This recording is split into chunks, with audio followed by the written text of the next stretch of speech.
So now when they stream live, I need to look decent, right?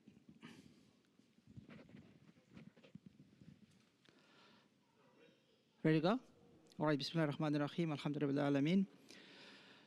إن الحمد لله نحمده ونستعينه ونستغفره ونعوذ بالله من شرور أنفسنا ومن سيئات أعمالنا من يهد الله فلا مضل له ومن يضلل فلا هادي له وأشهد أن لا إله إلا الله وأشهد أن محمدا عبده ورسوله.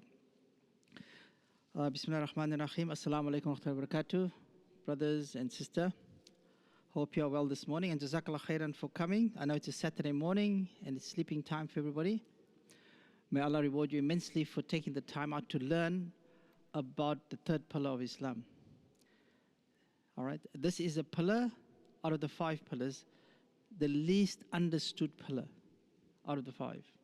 This one is the least understood pillar. And hopefully today you're going to have a better understanding of this pillar, and you'll have a brand new understanding of this pillar, inshallah.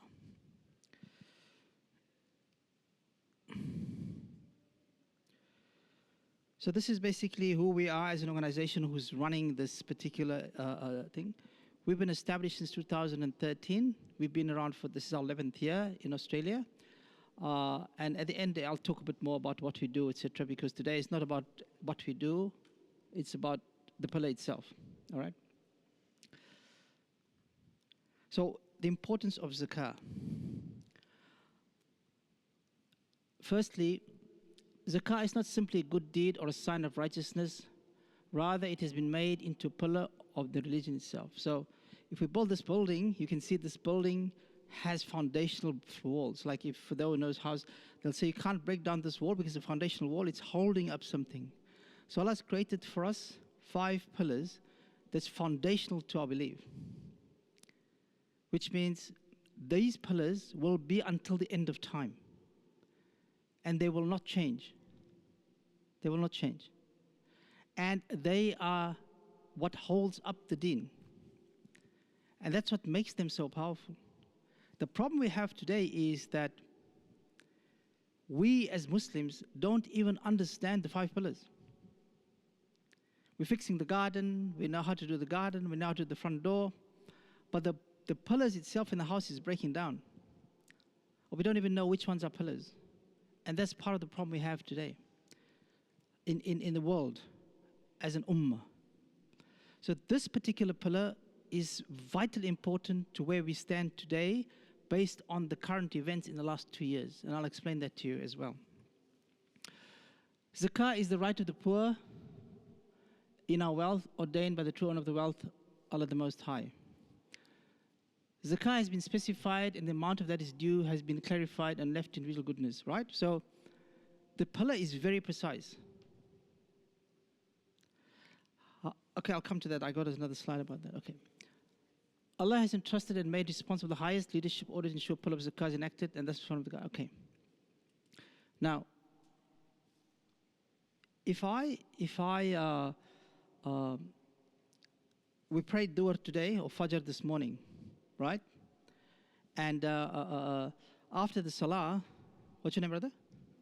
Tamim? Tamam, huh? Tamim. Tamim, you go there and you pick up a wallet. The wallet's laying on the floor. And you pick up the wallet and you open the wallet and there's like $1,000 in the wallet, right? And you look around, there's nobody, everybody's left. What are you going to do with the wallet? You won't pick it up. What are you going to do with the wallet? Yeah, okay. Okay.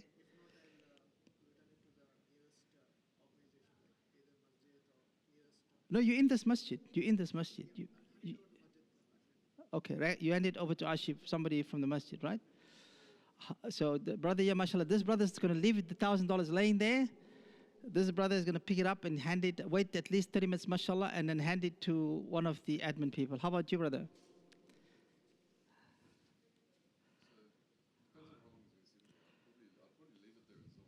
Probably leave it there. How about you, brother? Okay, so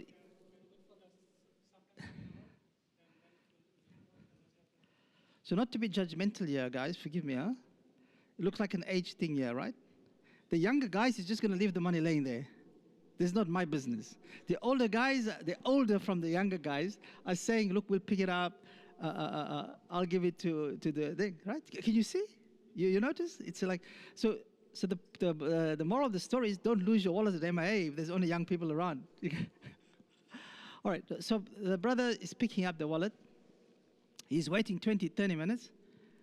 And the same in the sister's area. What would you do, sister, if you pick up if somebody left their wallet behind, you picked it up with the $1,000 in it? Pardon? You would have looked. Okay, you pick up a wallet and it's laying there, but you need to see, okay, like this belongs to somebody. I know the person it belongs to. Right? Moved it to the side, okay. Anybody else? She's moving to the side. They're not picking it up. We've got two guys picking it up here. I'm not worried somebody's going to take it. At the end of the day, all right. Somebody remembers they'll come get it. Okay. All right. Now, you pick it up. $1,000, no ID. The brother's waiting. Nobody comes. He says, okay. So he hands it to Ashif, right? Ashif says, okay, look, I picked up the wallet. You assume that somebody's going to come back for it. Okay? Now, next Salah comes, nobody's come back for the money, for the wallet. And we are here, NZF's there, you've got a stand, and we're collecting money for Gaza. Good cause? Good cause?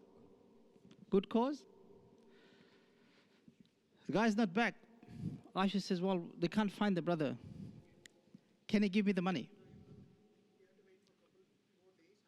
Couple more days, all right?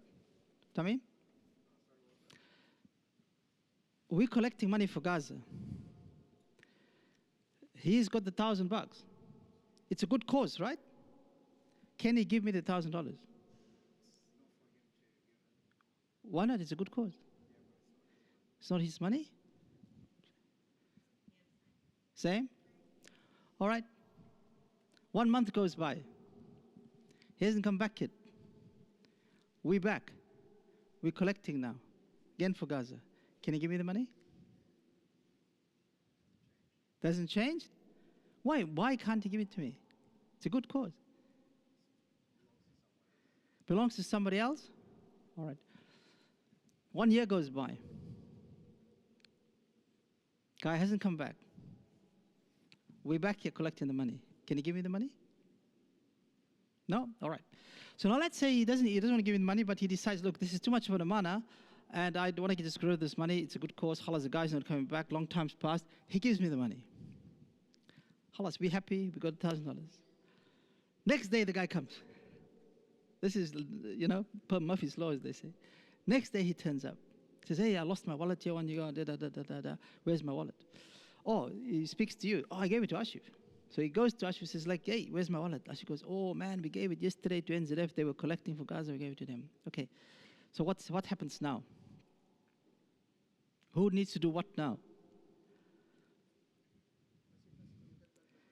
Yeah, but Ashif, he doesn't have $1,000.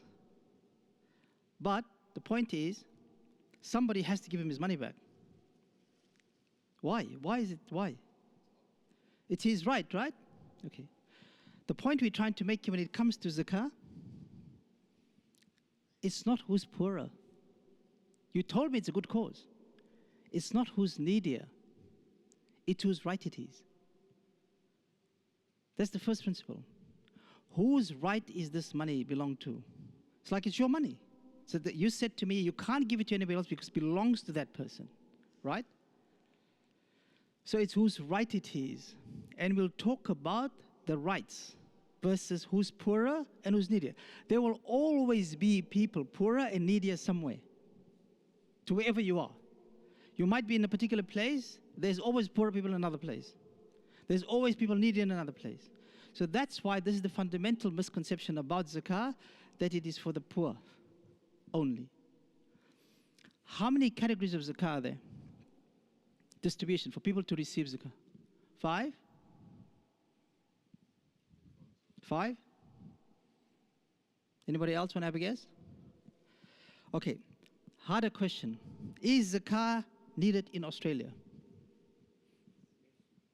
Yes?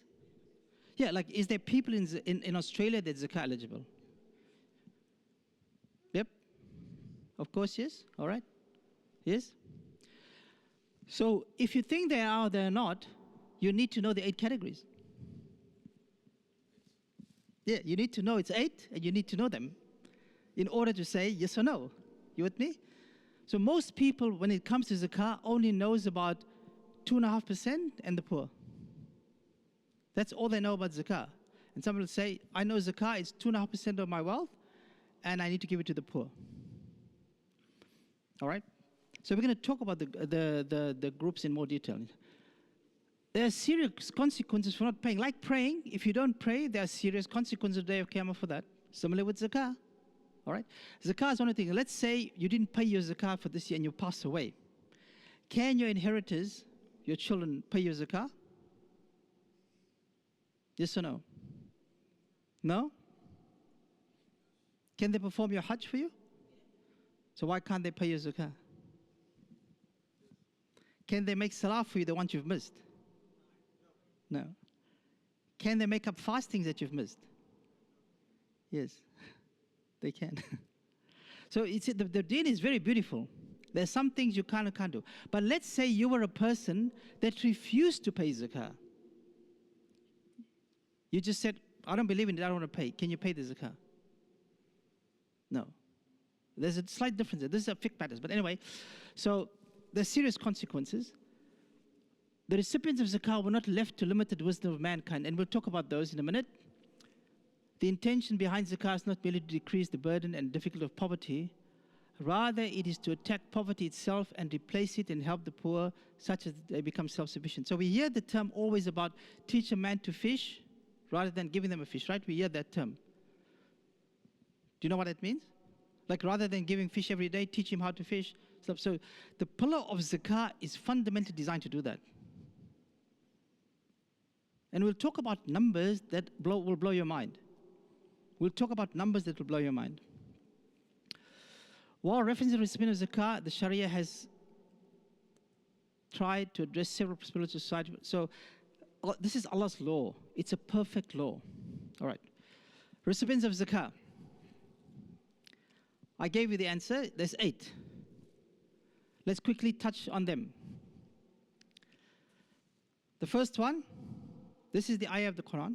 The first are fuqara, the poor. Sisters, you want to sit this side? Sisters, you want to sit this side? Just behind you, the poor. In Australia, who's the poor? Who's a poor person? Homeless? Homeless person, okay. But a homeless person could have money. Okay, so how would you define poor in Australia? Somebody who doesn't have money to eat. That's the fundamental easiest way to define it, right? So there's many definitions you can go about the poor. But we're talking Australia now. Basically somebody who they had small breakfast, they don't have enough money or anything that they're going to have lunch or dinner, or they don't even know where they're going to get their next meal. Do we have this kind of people in Australia? Yes, we do. Yes, we do. You might not believe it, but yes, we do. I can show you some numbers later. Okay. Then who's the needy? So Allah separates, Allah says, fuqara wa masakin, the poor and the needy. Allah separates the two for a very beautiful reason. Who's needy versus poor? Okay, so somebody in debt. Okay, so the needy is basically, could be any of us here today. Every time I do this class, at the end, somebody comes to me and says, I'm here. But they're too embarrassed to tell anybody. Because it could be any of us, could tomorrow become in this category. Meaning you have a job, everything's fine, alhamdulillah. Suddenly you become sick or something, or you lose your job, you can't pay your rent, you can't get food, you fall into the needy category. So this is one of our biggest categories of help we provide today, especially with the cost of living being so high. Right? Who can tell me what's the third category? Fuqara wa masakin wa... عاملين عليها. Those who work in the zakah. So there's different opinions about who works in zakah. So am I a worker in zakah? Some will say yes, some will say no. But Allah says, pay people who work in this space to do this. Zakat collectors, zakat workers. So if you look at the design of this, it's number 3 out of the 8.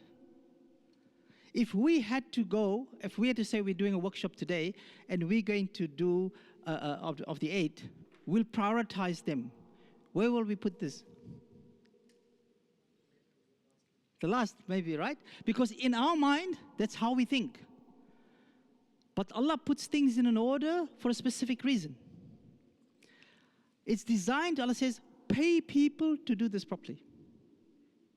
This zakat, this pillar is not designed to be done by individuals. Like salah, when you pray by yourself at home, it's accepted and valid. But what is recommended? To pray in jama'ah, more reward. So the structure in that is zakah is, when you do it by yourself individually, it is valid and it's not incorrect, but it is designed to get the benefit from it, to pay people or to have organizations to do this, because they will then do holistically, and the goal is to then fix the problem rather than consistently. Like, you might have family members, and we'll talk about the rights in a minute, family members that you constantly help with zakah, year after year, year after year, year after year, and never fix the problem.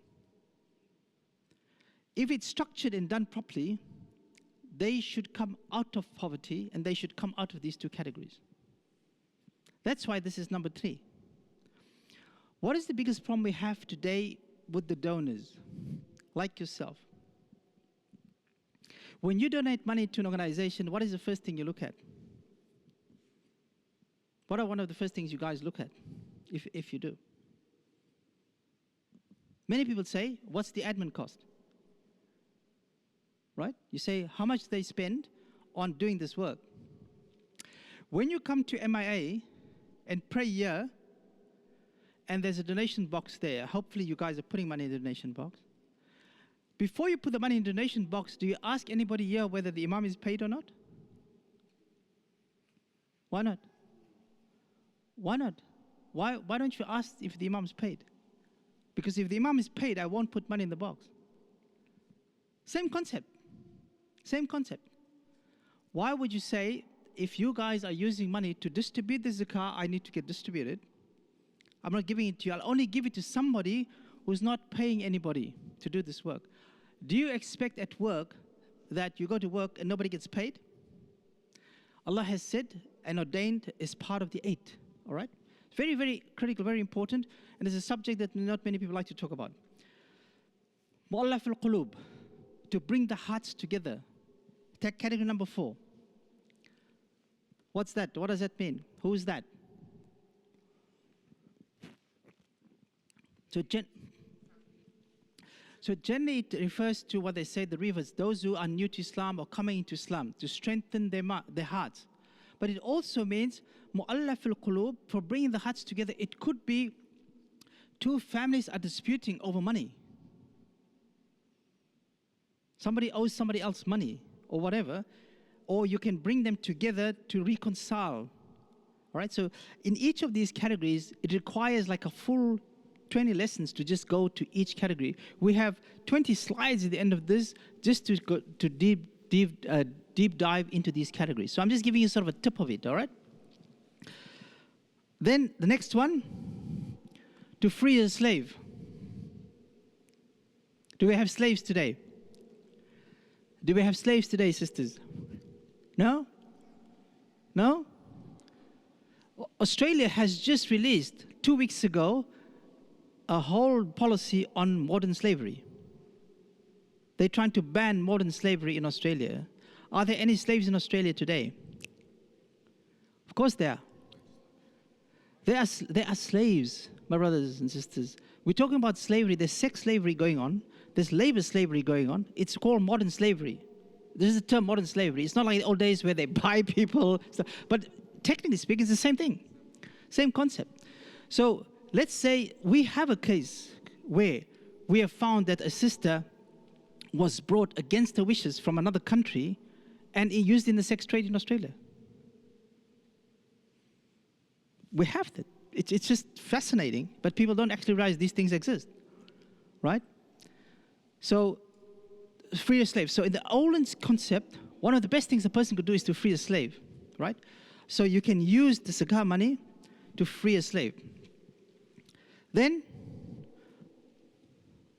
for those in debt, I can't pay your mortgages, don't worry. So what does it mean for those who are in debt? People don't even realize that one of the 8 categories is for a person who's in debt. A person in debt, how can a person be in debt and be eligible for zakah? Give me an example.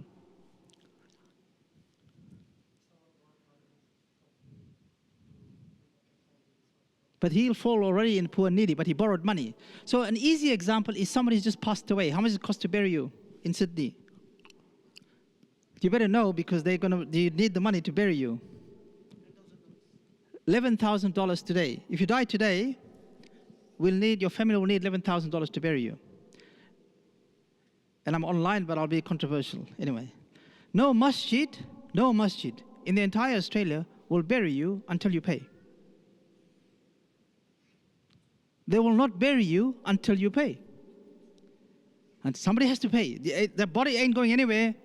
There is no, but I'll pay you later, brother. Please, you need to pay before they move. Now, if you don't have 11,000, what happens? You can fall in here, but now you're embarrassed. So you borrow the money from a brother to bury your father. He needs his money back. That's an example of being in debt. Mortgages, HECS, and all of these things is not a category of this debt. Let's say you needed to get married, and you had to borrow money to get married. Are you allowed to borrow money to get married? Are you allowed to borrow money to buy a car?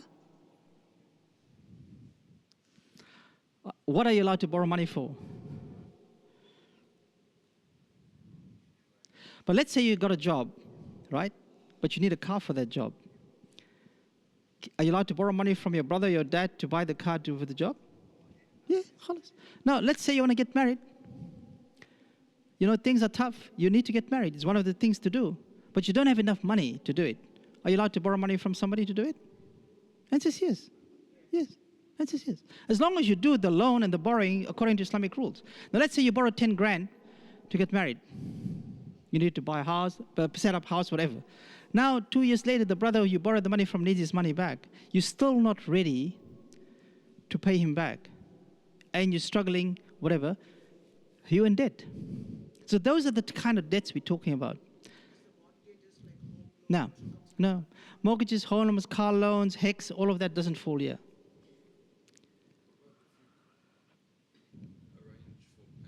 Yeah, if you arrange for payments to be made, then you're not in a debt, right? You're in debt, but you don't need the help. It comes down to somebody had made arrangements. So let's say Tamim had made arrangements to pay you back. He borrowed 10,000 from you, okay? And he's been paying you back, and now 5,000 is left. Now he lost his job. 3 months go by, he's unable to pay you now. 4 months go by, he's unable to pay you now. You need your money. He's hassling. The relationship gets strained. So now he's in debt. He's in a problem. So those are some of the examples.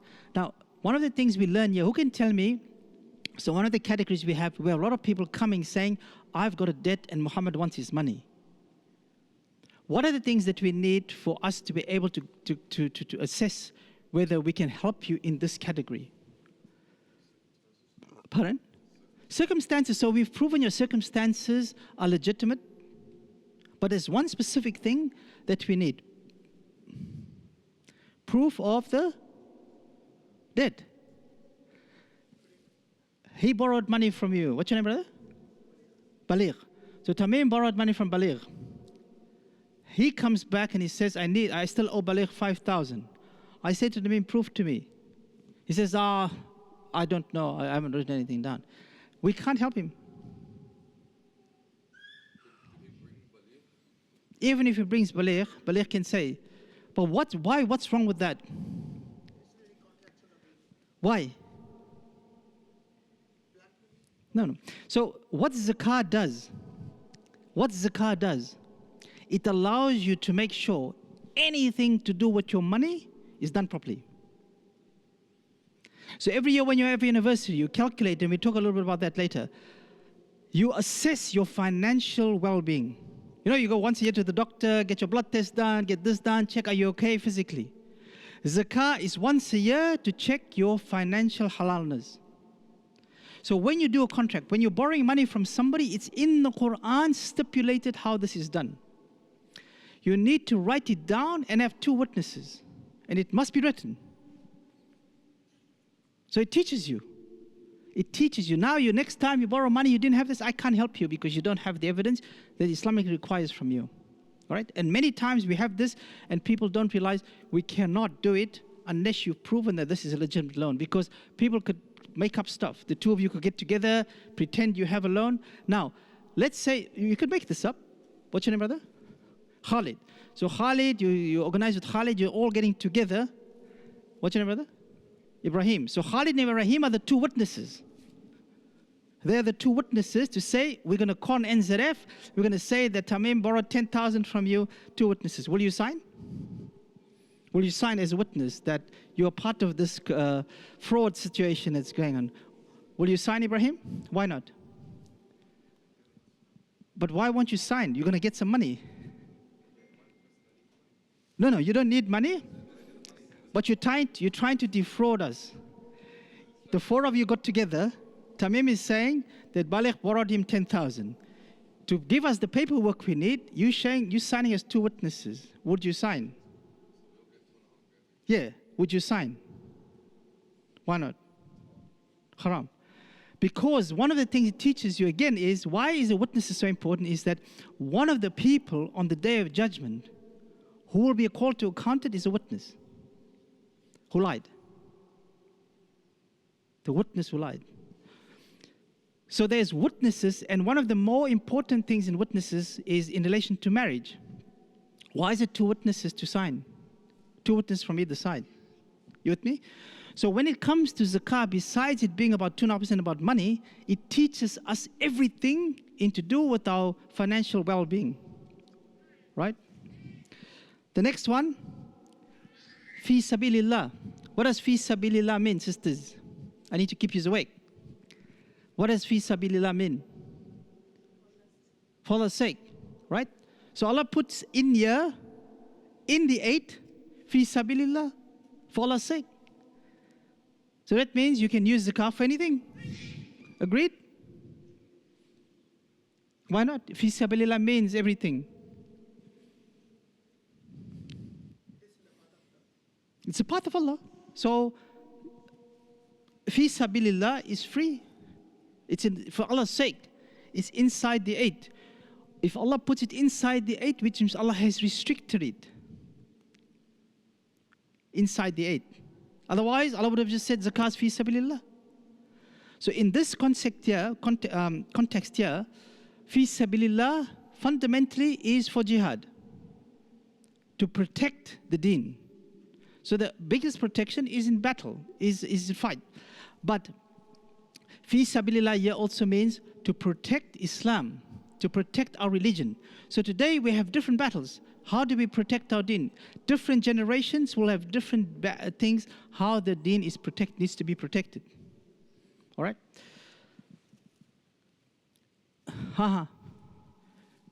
Ibn Sabil. Who's Ibn Sabil? The wayfarer, the stranded traveler. Give me an example of a stranded traveler.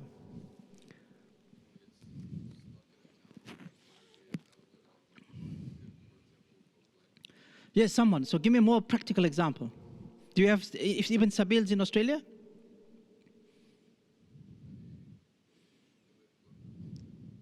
During COVID, we had hundreds of them. Brothers came in, sisters came in to Australia and couldn't leave. The Pakistani brother, he came the Friday to just do his visa. You know how people just do their visa.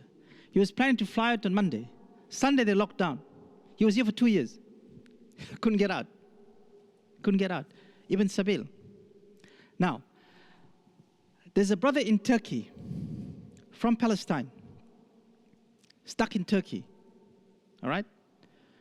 Because he went to Turkey for medical thing before 7th of October.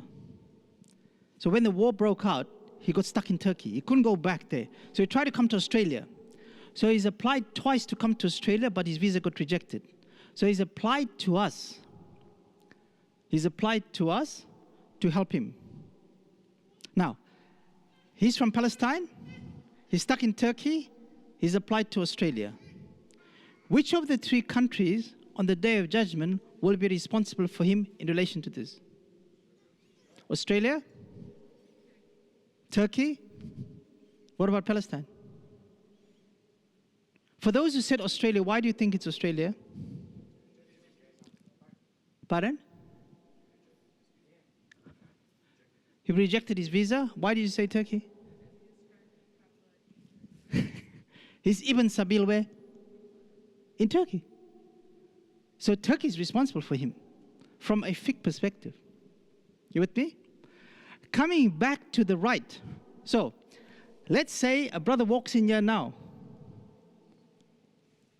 and he says, guys, I just come from Indonesia.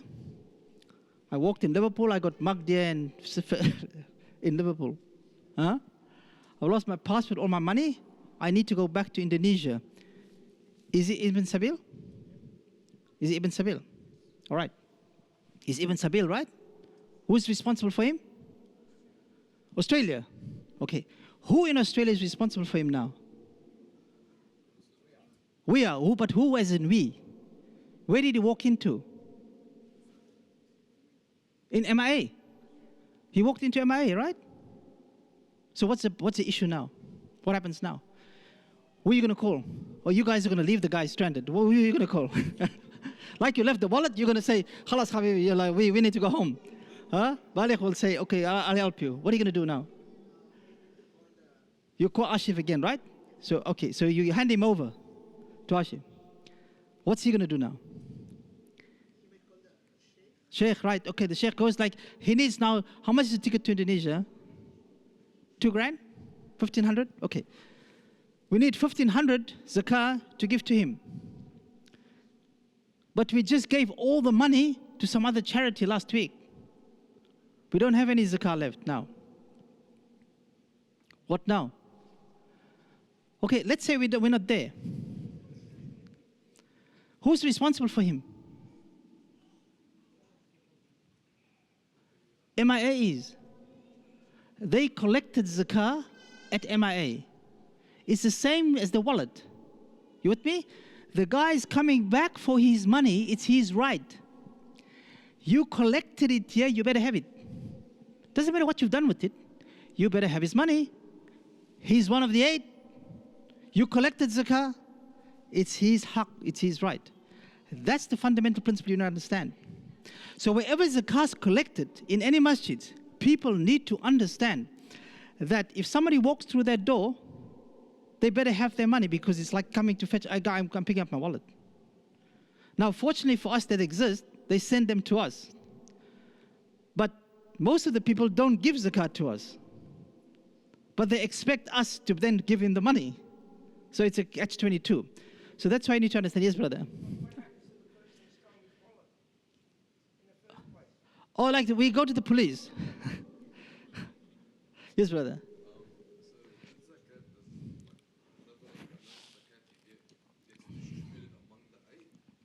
So the brother's asking a very good question. He's asking, let's say we've got $1 million. Do we divide $1 million into 8? What's the answer? Depending on the need, yeah. So let's say, so currently, practical example, most of our money is spent 1, 2, 6. Yeah, 1, 2, and 6. And it's not evenly spent. So if you divide this, you get 12.5% for each one. Right? Now, can we spend all the money here? Why not? Okay, can I spend all the money here? Yeah. Can I spend all the money here? Can I spend all the money here? Technically, yes, but what the scholars have done, they've said, based on that, so I can basically spend all the money here, there, except there. Because it's basically collecting and just paying everybody and doing nothing. Yeah, you're not doing anything. So what the scholars have done, they said that best practice is that for this category, no organization should use more than 12.5% in that category. Because it's 8 divided into 100, gives you 12.5. You with me? So you can use 12.5% or lower than that to do here as a recommendation. All right? Priority? Not necessarily, because these ones are independent of each other. But an example, the people that come from Gaza to Australia, where do they fall? In which category are they? Stranded travelers? Poor? Needy. So they fall in 3 categories. So one person might come, and they actually in 3 categories, whereas another person is only 1 category. So the priority will go to the person that's in 3 categories. You with me? So like, let's say a new revert comes, and they poor, needy, and mu'allaf al-qulub. So they're not in 3 categories. So those are some of the assessments and priorities that's done. But let's say they don't fall, everybody falls into 1 category, then it comes down again to the situation, the case, the type of money they want. Now let's say somebody comes and they're in debt and they need $50,000. But somebody who needs food, they only need $1,000. So we can help 50 people here instead of 1 person here. You with me? So we have to make those type of assessments on a daily basis. So an example, just on Friday, I don't know if you've seen the campaign we just did 2 days ago. So there's this young girl stuck in Indonesia who went on holiday to Indonesia and got very sick in Indonesia. So she was diagnosed with leukemia, a very rare blood disorder. And in Indonesia, they don't have the capacity or the medication to do that. So one of the brothers that we actually work with us, he's a hematologist. You know what's a hematologist? A person that deals with blood. So he knows. So he said in the hospital they were in Brisbane that she's got a 95% chance of survival if we can get her to Brisbane. So we needed to get her from Indonesia to Brisbane.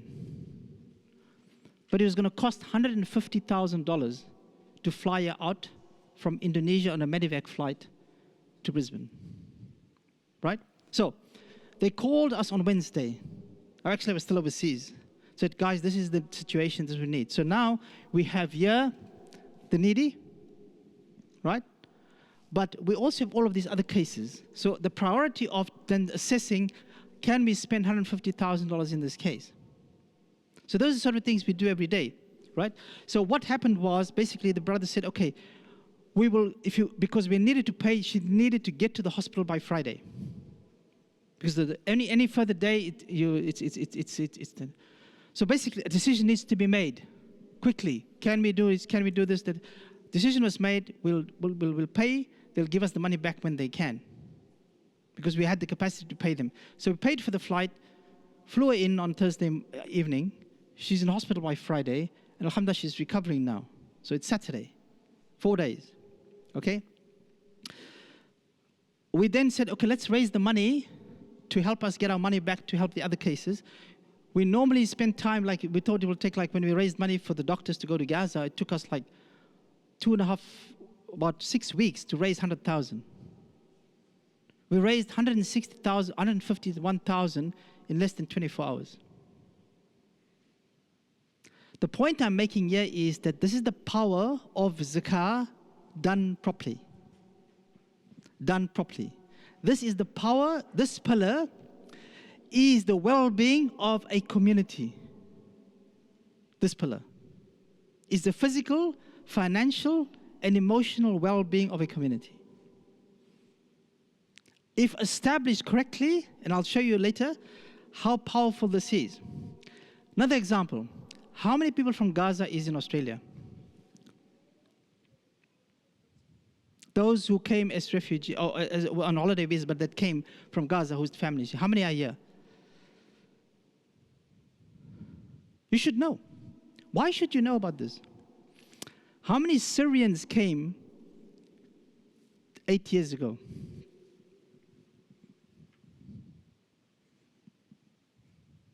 12,000. 12,000. Where are they? How many Gazans are here? Where are they? You should know. Why should you know? Who can tell me? Why should you know this? It's your family. It's one ummah. But why is it important to know this? What benefit does it give you? Okay, we are National Zakat Foundation. We do Zakat locally in Australia. Who am I competing with? Who is my competition? From a financial point of view, all point of view. People doing overseas, give me some names. Don't mention names, we're online. Okay? Who am I competing with? International charities? Other organizations? Who am I competing with? Sisters? Other local charities? Non-Muslim organizations? No. You're all wrong.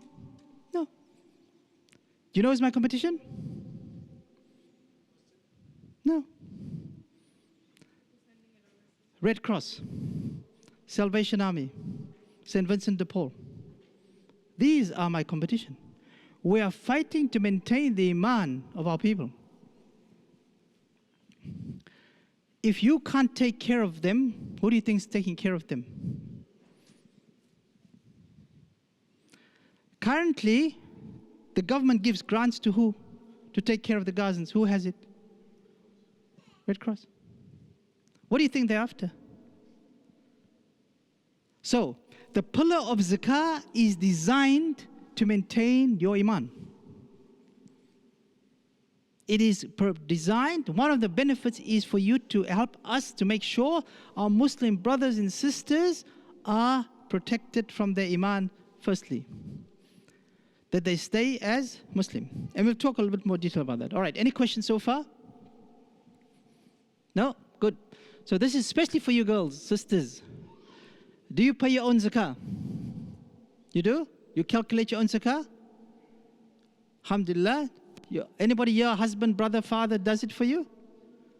Your husband? Okay, is he here? Why does your husband do it for you? You just recently got married. I didn't ask you when you got married. Ask why is your husband paying you zakah? I'm just kidding. All right. So he's a kind. He's still happy to do, taking care of all of that. Maybe in 2 years' time he'll say you do it yourself. All right. But does he make salah for you? Is he going to fast for you? So why is he paying you zakah? Zakah is actually a pillar. You should do it yourself. Why? Besides the fact that it's a pillar, you get rewarded for it, your calculation, you will be accountable for it. All your gold, all your silver, all your money, all your things, you are responsible for it, not your husband. So, some of the benefits, sisters, why you need to do your own zakah is it's act of ibadah, similar to salah. You understand the pillar of zakah. You get the rewards for calculation, all of that. You understand the rules around of wealth. Now, an example, a lot of times people say, this house belongs to both of us. Because I'm paying, but because she's taking care of the children all these years, all of that, the house belongs to her. In Islam, you can't just do that. Because if you die, nothing is in her name. Legally and Islamically, nothing goes to her. You with me? So when it comes to zakah, every year, once a year, it gives you a chance to fix your financial situation. So the sister is working out a zakah, and she goes, okay, is that money mine? Is that gold mine? Is that house mine? Is that investment property mine? So she needs to know what belongs to her. If there's anything that's ambiguous, where the husband's saying, oh, maybe, da-da. No, you can't have anything ambiguous. You have to have an answer to it. This is why it's important for the sisters to calculate. We have a brother, his father passed away. Then the father had 3 or 4 homes. When they tried to work out the inheritance, the mom said, look, your dad always said, oh, this is for me, and this is for that one, and this is for that one, this is for that one. But there was nothing written down or nothing confirmed. But now he's dead. If she calculated zakah, she would ask him, Ya Habibi, is this mine or not? Yes, it's yours. Whatever the value, whatever the calculation you need to do on this is yours. So that's why it's important that each one does their own calculation. You can do it together. He can pay it for you, no problem. But the sisters needs to understand how it works. All right? They will increase and purify their wealth. So some sisters say, like, I've calculated my zakah. Like, let's say you got money, gold, whatever. You calculated your zakah. You need to pay $2,000 in zakah. Your husband says, I'll pay it for you. Is that allowed? Allowed? Yeah, okay. So that's good husbands, huh? So the husband says he can pay it for you. But I'll show you something else where I will recommend for you to pay it from your own money. All right? Now, zakah generates love for religion, so they will, okay. Some have more money than the male members in the family. Some sisters have more money than the brothers. And brothers, let me tell you something. All the wives, or most of the wives, have money you don't know about. For some reason, they're hiding money for some rainy day. Huh? So sisters, for all of you hiding the money for the rainy day, you need to pay zakah on it. So you don't have to tell him, but you just need to make sure you calculate and pay it. All right? Okay, any questions so far?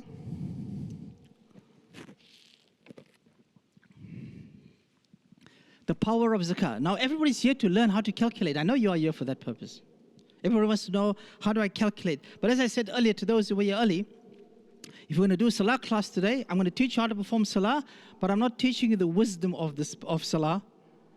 It becomes irrelevant to you because you just know how to do it. You need to understand the wisdom and the benefits of it. So I'm teaching you now the wisdom and the benefits of this pillar, and then I'll teach you how to calculate it.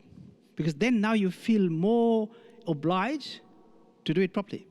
All right? The hidden powers of zakah, as I call it. Now, the 5 pillars. Do we have 5 or 6 pillars? 5? Sure?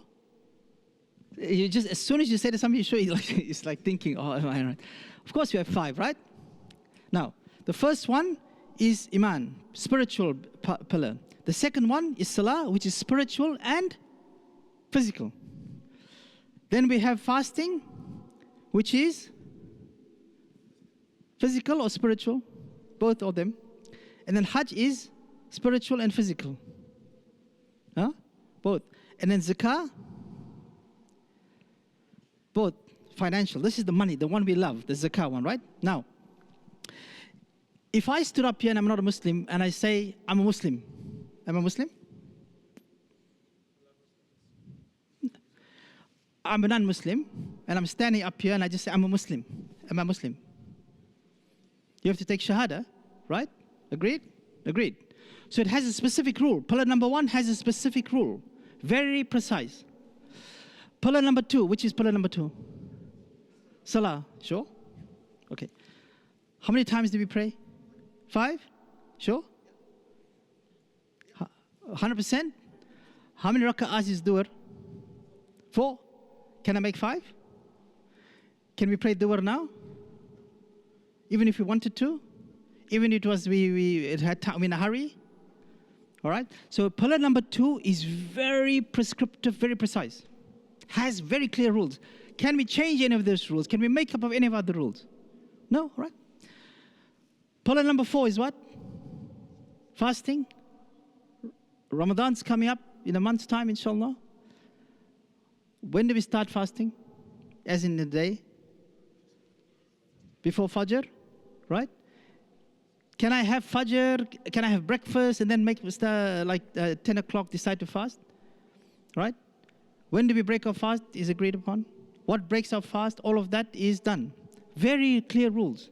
When it comes to Hajj, pillar number 5, what are the rules? When does the Hajj day start? Which month? Dhul Hijjah, which day? No. 8th. 8th of Dhul Hijjah is the first day of Hajj. It's a random number, right? Is it a random number? Of course it's a random number. It's not like the 1st or the 20th. It's like if you say like, which day of Hajj start, nobody remembers because it's the 8th. It's like in the middle of nowhere, so to speak, right? But can you change it? Can you make it 7th? Because there's too many people or whatever. We'll go to Arafah because it's in the winter. Can you? So you can't change any of the rules in these 4 pillars.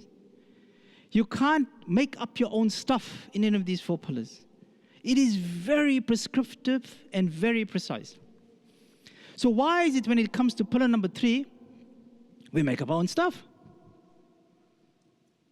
We decide who's eligible. We decide how to calculate. We decide what to calculate. We decide who to give to. You can't. It is very prescriptive. How to calculate, what to calculate, who to give it to, when to give it to them, when to pay it's already detailed. So that's the first thing you need to learn. You can't make up your own stuff. You can't decide that I think it is better to do this. Zakah is just as prescriptive as the other 4 pillars. All right?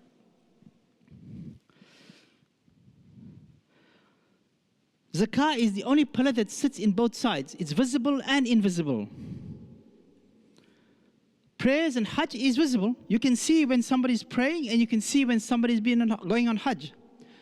Fasting is invisible and your iman is invisible. Zakah has both. Who can tell me what are the visible components of zakah?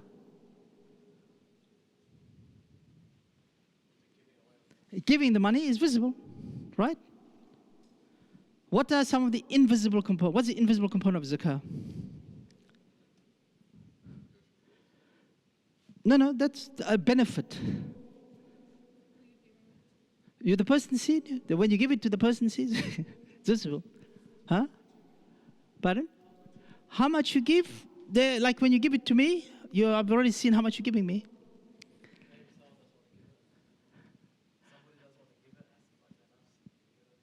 Yeah, but you still see it. In the end, somebody knows. It's visible. Intention, you have to have the intention. The invisible part of zakah is calculating. It's calculating. Right? So you're calculating. So what happens is when we do when we did our calculator, when we tested our calculator that we have online. So even during Ramadan, when people call us up, so you go through it, we say, okay, brother, sister, okay, go through it. So we don't ask exactly for the amounts. We just, okay, put in this. So you put it in, and then at the end you hit the button, and it comes up with how much zakah you owe. So generally people go, and go, oh! And then they say, is there a back button? Like, can I go back? So what happens is that now you go, ooh, now you go back, you start changing the numbers. Okay, this looks a bit better. See, so this is to you. This is now you calculating whether you're doing this properly. It's like making 3 rak'ahs instead of 4 for dhuhr. All right, so that's where the invisible part comes in and why it's important. All right. So zakah mentioned in Quran. It's mentioned in the Quran 32 times. 28 times with salah, the two together. So it shows you how powerful this particular pillar is, right? So the hadith, Islam is that there's no God but Allah and that Muhammad is a messenger, to establish the prayer, to pay zakah, to fast Ramadan. So basically we know that this is a pillar. Surah Tawbah, Allah says, take, O Muhammad, from their wealth.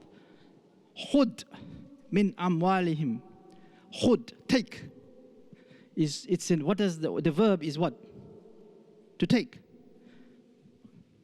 To take, not to suggest, recommend, advise. It's to take. So we can close the door and take your zakah from you. Technically speaking, right? Shows you how powerful it is. Allah says, take it from them. Take it from them. Okay? Take the wealth and a charity by which you provide them and cause them to increase, and invoke Allah's blessings upon them. Indeed, your invocation reassurance from them, and Allah is hearing all knowing. We'll talk about manam. Okay. Now, when it comes to why you need to pay, People often, like with the calculation, oh, this is too much. Okay, who was around for COVID? You weren't here for a year for COVID, during COVID? Any of you take some of your super during COVID? You took your super during COVID. So you're allowed to take $10,000 of your super. Did you take your $10,000 of super? Did you take 10 or 20? 10. Did you pay zakat on it? All right. Okay. So if I told you today that you were supposed to pay zakat on it, will you go back and pay it today? All right. In COVID, the government allowed you to take 10,000 up to 20,000 from your super to help you with it during COVID, right? And then there was an argument about whether zakat is zakat eligible or not, whether you should pay zakat on it or not. Pardon? You don't have to pay, all right? Doesn't have 1 year? Okay. Just to say you don't have to pay, doesn't have 1 year? Okay, so let's touch on that now because it's part of the calculation, but we'll touch on it now. All right. So we'll talk about on what is eligible to pay zakah, and super is not one of those. You don't pay zakah on your super. Why not? Pardon? But super is saving though. Super is not earning, super is saving. So let's say you have $500,000 in your super. Okay, over the 20 years you've saved in your super. Do you know what super is? Some guys look confused here. Does this work? Yeah, government takes it from your pay, right? So it's compulsory. If you're working, they'll take it from your super, from your money, and they put it away. Okay, so one of the conditions that makes what you need to pay on, and we'll cover in detail later, is money that you have. So your savings in your bank account, gold, silver. Why don't you pay zakat on your super? It's your money. You don't have access to it. Okay, so the first rule is that you pay zakat on things you have access to, which means you have control of it. Okay? Now, you've paid super for the last 20 years. You don't have access to it. You turn 65. You now have access to it. Right? What do you do now? You pay zakah once. Once, immediately. Remember, you've had it for 20 years. The whole doesn't count. You have to pay zakah on it immediately. The moment you have access to this money, you have to pay on it. Yes, brother. Whatever you have access to. So I'm coming to that point now. So you turn 65, you got $500,000, you need to pay zakah on $500,000. Insurance policy? Whatever money that belongs to you, that you get access to, you need to pay on it immediately if you didn't have it, right? So, coming back to the scenario here, the sister took $10,000 from her super. Does she have to pay zakah on the $10,000? Based on what I've explained, the answer is yes. Now, many people went to the scholars and different people to ask, should I pay zakah on it? Right? And some said yes, some said no because it's hardship, you don't have to pay zakah on it. Okay, now, the point I'm trying to drive here is when it comes to zakah, don't find reasons why not to pay it. You need to see what does zakah do to your money. If I had $1,000 in my bank account and I gave, okay, let's take the sister's example again. $10,000 she's got now in her account. How much zakah is due on 10,000? 2.5%. Well, how much is it? $250. So $250 of 10,000 she needs to take to pay zakah. Agreed? After she's paid the zakah, how much has she got left? 9,750. Agreed? Done? Now, is 9,750 more than 10,000 or is 10,000 more than 9,750? 10,000 is more. That's what they tell you. But when it comes to Islam and zakah, it's not. 10,000 with zakah in it is actually less than 9,750. How is that? Have you ever heard of the term barakah in your money? Have you seen people that has less money that do more with it than people with a lot of money? Because they have barakah in their money. In order to put barakah in your money, to purify it, to increase it, you need to pay the zakah on it.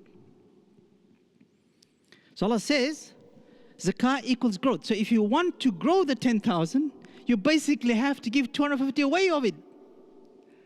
It's counterproductive to what the West teaches us. You with me? You say, 250, I'm going to have only 9,750. It's less. Allah says, no. Believe. Believe. It's less. But in actual fact, you will find that if you didn't pay it, you will waste the $10,000. Pay it, and you will see how much more you do with the $10,000. That's the principle in it.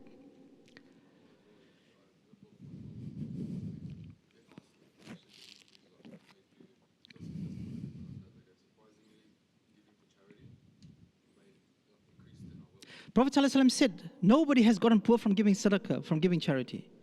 So the best time to give charity is when you don't have money. Like let's say they're collecting here now and you have your last $10, this is the best time to give it. You can hear some beautiful stories. The brother, just like he said there, they were collecting for a masjid and he only had 500, it was his last 500. He promised his wife he was going to buy her something, but he just felt he gave it away. He walked out the door and somebody gave him $1,000. Or you got a better job and stuff like this. There's always barakah in it. So my sister, my personal advice to you is to pay the zakah on it. Why? Three things. One, it will give you more money. You'll probably spend it all. But it could be that on the day of judgment, you are eligible to pay this. Right? So rather than taking the chance, so to speak, you don't want to come in front of Allah and you're due to pay the 250. So I'm suggesting, as a personal person, that to pay it. Allah says in the Quran, to the meaning of the last part, but we give you in zakah desiring, and whatever you give for interest to increase within the 12th of you will not increase with Allah. So Allah says interest, riba. So she puts the $10,000 into a riba account. It's going to give her 10% return for a year. How much is that? $1,000. So at the end of the year, she's got 11,000. But if she follows Allah's rule, at the end of the year, she's got 750. To us, the 11,000 is much more than the 9,750. Agreed? Allah's telling you, no, it's not. It's not. But for us, your heart, this is where the heart comes in, the belief comes in now. You see, this pillar is making you believe when it comes to money. It's very hard to do this, brothers. It might sound easy, but most people struggle to do this. But Allah tells you, give it and I will give you more. Pay it, cleanse it, and I will grow it for you. So the Prophet ﷺ also said that any zakah money, any amount of wealth, it's like if you have a glass of milk and you throw blue ink in it, it will fill the whole glass with things. So Prophet ﷺ said that any money that has zakah in it, all the money is dirty. So if you have $1,000, that zakah hasn't been paid on it, the entire $1,000 is dirty money. In order to cleanse it, to purify it, you need to pay the zakah on it. So when you who's a contractor here? Anybody a contractor? All right, so when you're a contractor, the company doesn't pay you the tax. You get your full amount, you need to pay the tax. Right? So when they pay you, say $1,000, you know that a portion of that you need to put away because the tax man is going to come after you. Agreed? So you don't even count it as your money. Okay? Zakah is the same thing. Out of each 1,000, $25 is not yours. It belongs to those 8 categories. They want to find reasons not to pay. So the principle is, find reasons why to pay zakah because you want more money. You've got to believe that. Because people say, to get more money, I want to invest in this, I want interest, I want all of that. That's how they're going to get more money. No. Allah's telling you to get more money, pay your zakah and you'll get more money. So the test is for us to, because if it increased to 15,000, it started kind of makes sense, right? But Allah's testing you by making it less. So it is the challenge for you, because it is belief now. Fasting. Why are you fasting? For Allah's sake. Do you think anybody's going to fast if Allah didn't order them to fast? No. No.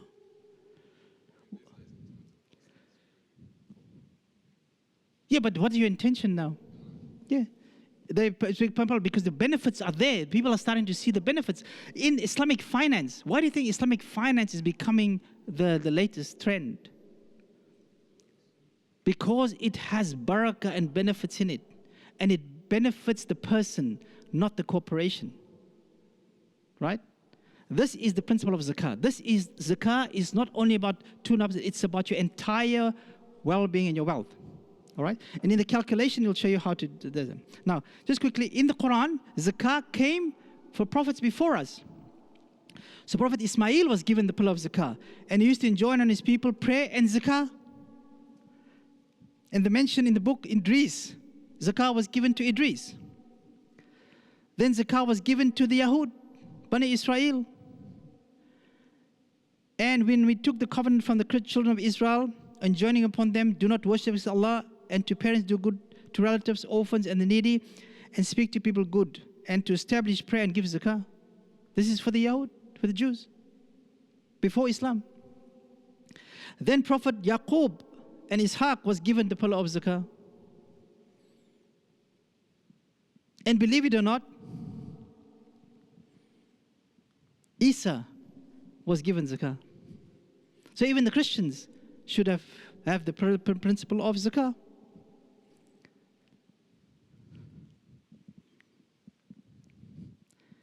Then comes us.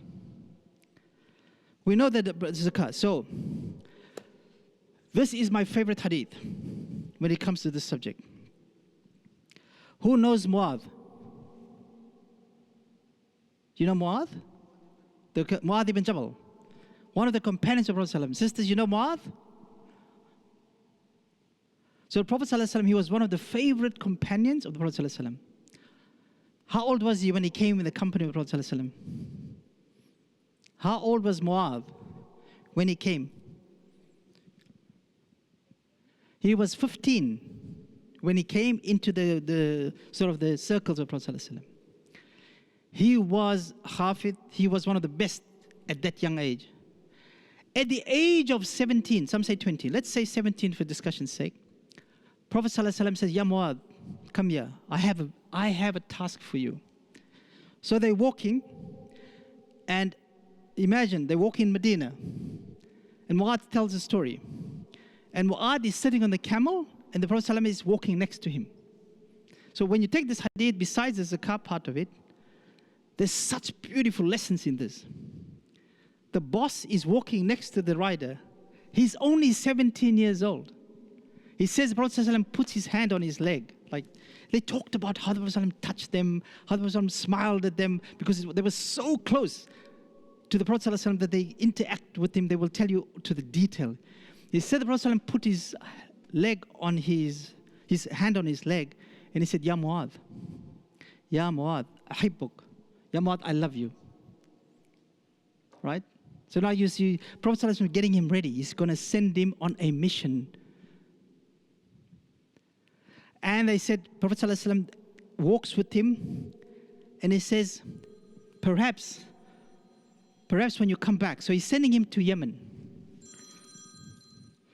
Prophet ﷺ is sending him to Yemen.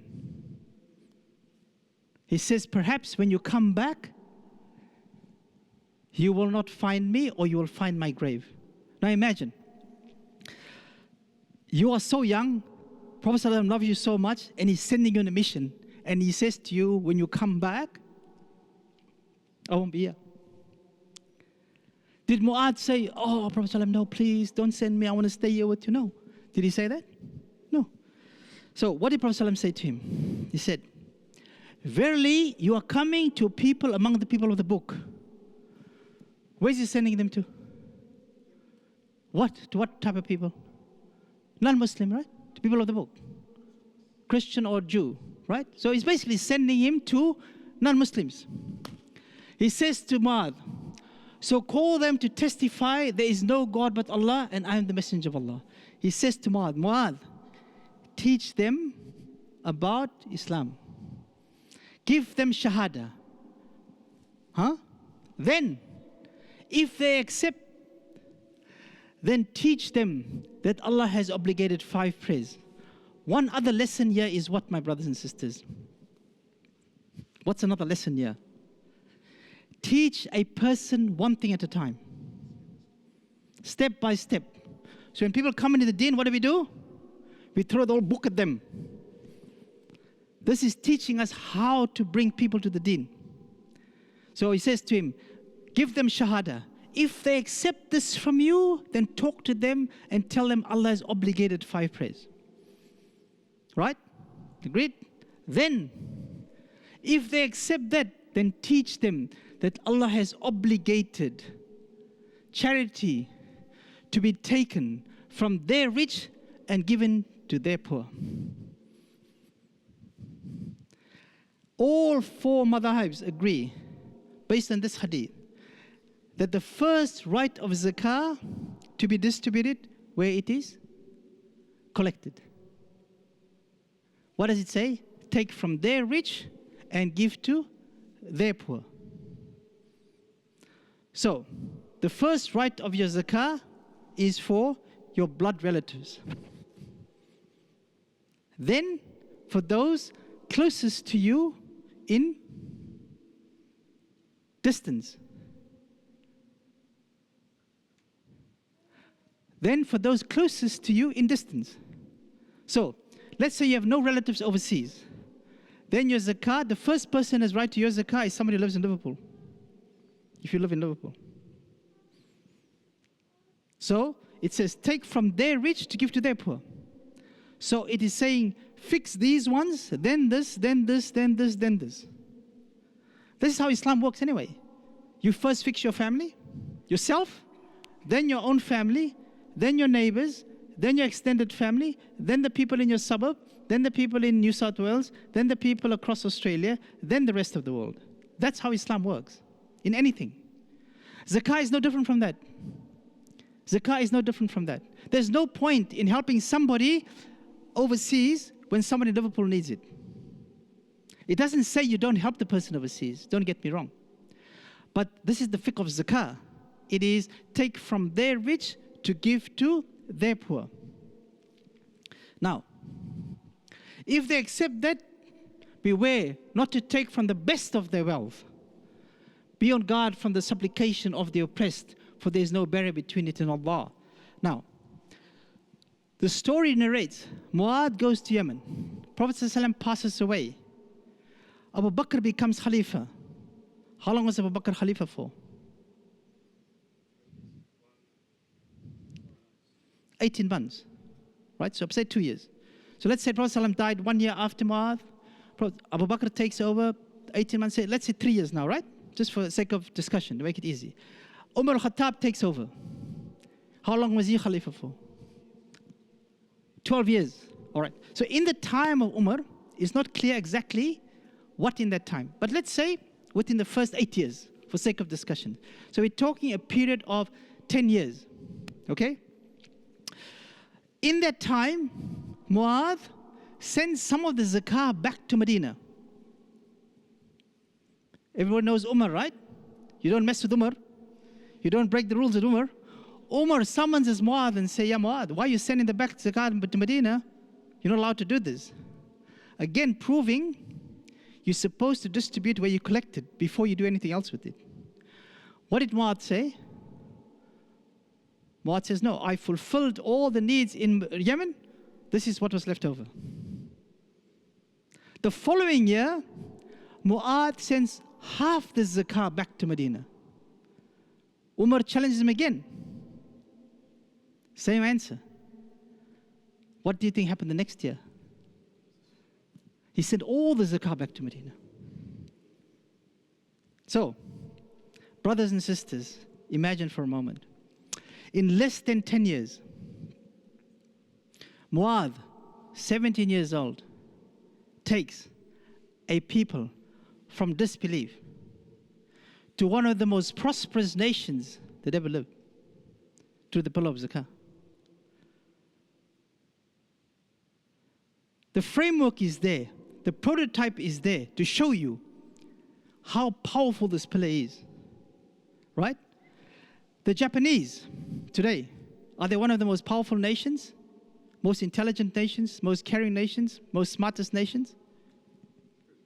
Pretty good, right? How long did the Japanese take to build their country the way it is, their reputation for today? If you say Japanese versus Korean, all of these cars, which car do you choose? Japanese, right? Why? In less than 50 to 60 years, they did this. From the World War II, what did they do? They established and rebuilt their country.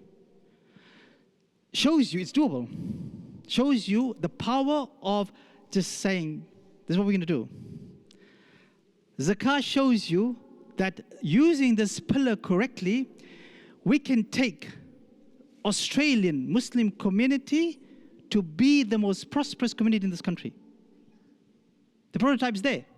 It's not a dream. It is not something to wish it's unattainable. It is proven. All we need to do is implement it properly. The story doesn't end there. How did Islam get to Australia? Afghans? Traders? How did Islam get to Australia? Do you see the movie Before 1770? They have a movie, they just come out now. The brothers from Sheikh Wasim and them did this movie called Before 1770, before Captain Cook came. It proves that the Muslims was in Australia 200 years before Captain Cook was here. Muslims was in Australia before any white person was here. What's my point? As a Muslim, don't be embarrassed to be one. When anybody tells you, go back where you came from, I said, I belong here more than you do. You have a right to be here more than anyone else. We were here before you. But what's the point? How did Islam get to Australia? Through the island of Sulawesi. The Indonesians from Makassar of the island of Sulawesi traded with the Aboriginals in Arnhem Land in Darwin. This is history. You can go to Darwin today and it's taught in the schools there. You go and you look at the movie. They show you there in the walls there is, carved into the walls, there's the ships of the Indonesians. Talk to the Aboriginals there and they'll talk to you about the Indonesians. Go to Arnhem Land, Darwin today. You'll find Aboriginals with Indonesian names that look like Indonesians.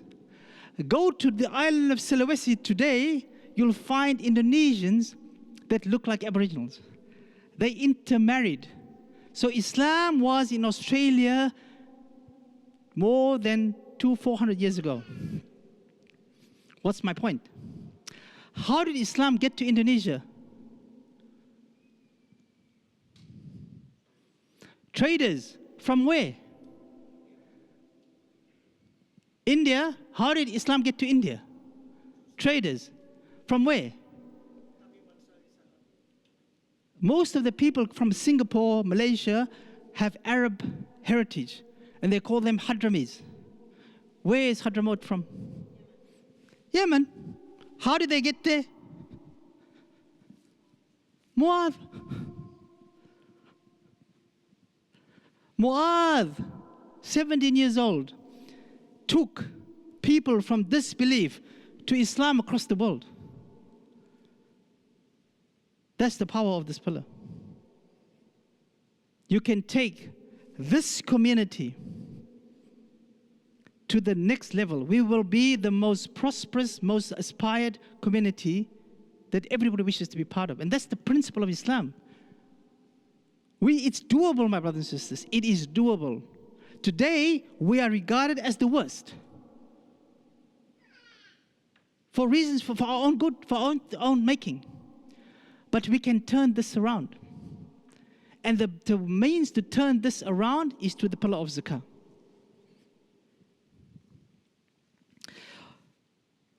And then, this is a warning for those who don't pay their zakah. So my sister, advice to you, pay it. Oh, you have believed. Indeed, many of the scholars and the monks devour the wealth of people unjustly and avert them from the way of Allah. And those who hoard gold and silver and spend it on the way of Allah, give them tidings of a painful punishment. So, a lot of the sisters have a lot of gold. MashaAllah, their mahar is gold and they're keeping the gold and they're sitting there and they go, should I pay zakah on my gold? And we'll come to it in a minute. So do you pay zakah on your gold? Yes or no? Are you paying it? Sure? What about if it runs out and you can't afford it?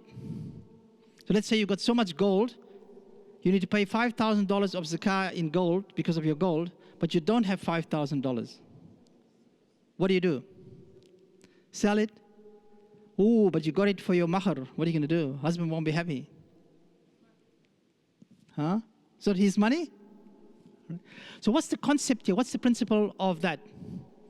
What's the concept there? If you have money sitting in the bank or whatever, you have $5,000, $10,000 of $500,000 in your super that you now have access to.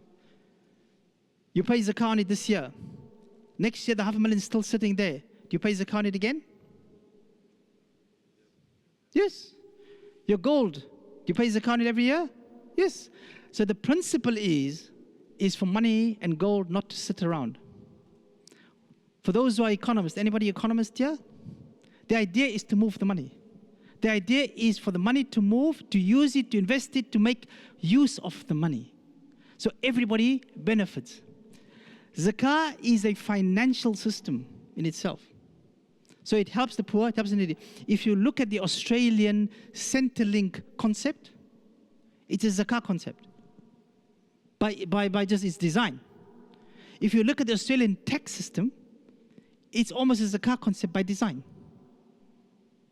I'm not saying the way they calculate tax, but the principle, 2.5%. To get to do what? To have money to give to these ones. So the tax, they take some money from you to do what? To provide medical, to provide all of this stuff. So it's a similar concept, but it's not from Islamic basis, but it's a similar concept from a financial point of view.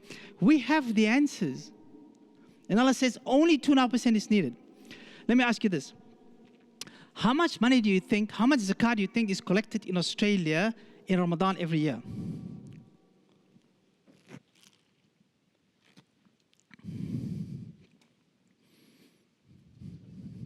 $20 million? 10 million? 5? Sisters? In Ramadan every year, how much zakah do you think is collected, that the monies we know of? Approximately. You have a guess. Have a stab, sister. How much do you think? 10 million, 20, 30, 40? It's in the millions. 500,000? Oh, you guys are... It's millions, it's millions. 40 million, 20 million is too much. Australian charities, by the ACNC, you know, the portal where you need to put your finances in, we collect financial year in Australia more than $100 million of zakah or money in Australia every financial year. 100 million. The World Zakah Forum has calculated that if all Muslims that's eligible to pay zakah today paid it, we will collect $1 trillion US. That's just once. Imagine what we could do with $1 trillion US. Now, imagine what we can do with $100 million in Australia. The pillar has just proven to you what it can do. We're just not implementing it properly. Because in those categories there, let's for argument's sake say we are able to say that every Muslim student who finishes their degree will pay their hex off. They start their new life with no debt. Let's say nobody in the Muslim community needs car insurance or health insurance, because if they need help, we'll pay it. We have the tool, we just don't have the correct implementation of it. So as an organization, as an example, we only collect 4 to 5 million a year out of the 100 million. 95, 98, 99% of the money collected goes overseas. Who's responsible for the guy in Turkey? Turkey. We'll be asked about it. Who's responsible for the 1,500 gardens that's in Australia? You will be. Not me, us. That's what you can remember. Not me, us will be asked about it. How many of the gardens live in Liverpool? You should know that. You should know that. Because that's the one you'll be asked about. That's the one you'll be asked about. It's their right. How many Syrians that came live in Liverpool? You should know that. Because if they're the ones who are struggling, you'll be asked about it. That's the principle of zakah. Take care of those closest to you and then move out. It doesn't say shouldn't help others. It doesn't say we shouldn't help the people overseas. It doesn't say that. That's not what I'm saying. I'm saying is if you want to have the power, yes, so the stronger you are, the easier it is to provide. For instance, if you're not working, you don't have money, are you a benefit to anybody? No. But if you're working, you're providing, you're contributing, you are a benefit to the community. If you have knowledge in the deen, you are a benefit to the community. All right. So just quickly, the benefits of zakat, then we're getting to calculation. These are some things that people don't know. Can I force you to pray, sister? Can I force you to fast? Can I force you to do anything in Islam? No, except zakah. Except zakah. Abu Bakr declared war on those who refused to pay zakah. Abu Bakr was one of the softest companions. He declared war on those who refused to pay zakah. That's how powerful this pillar is. Tell me, how does zakah generate love for the religion? How does zakah generate love for the religion?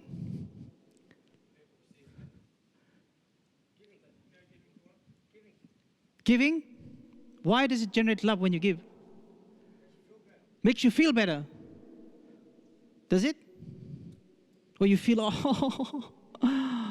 oh, this money, I could have done something better with it.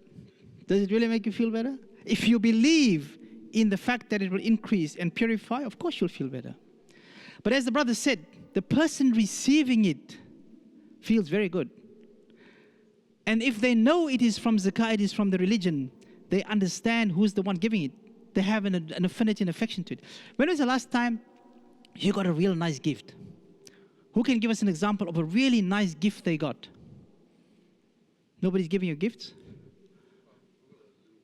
You got a little perfume, huh? From Mecca. From who? One of our brothers from Masjid. What's his name? Tariq. How come you know his name? You remember his name? Huh? You remember the perfume? Because it's something special. Right? You remember it. You feel special about it. So how's your relationship with him? But compared to some other brother, just there's a slight thing better. Why? Because of the gift he gave you. You feel special about it. You just feel like the brother spent the time to give me this, and you just like let's say there's some thought into that, right? So it's human nature. So that comes to zakat, the same thing. When somebody receives it, they have the same feeling towards the deen, towards Islam. It strengthens their iman because they know it's Islam helping them. This is how it generates love for the deen. It strengthens the people's iman. If a sister's struggling, brother's struggling, and they don't have food, whatever, and they know that Islam, the deen is helping them with this, their iman is stronger. That's the design of this pillar. How does it create honesty and better business management and financial management?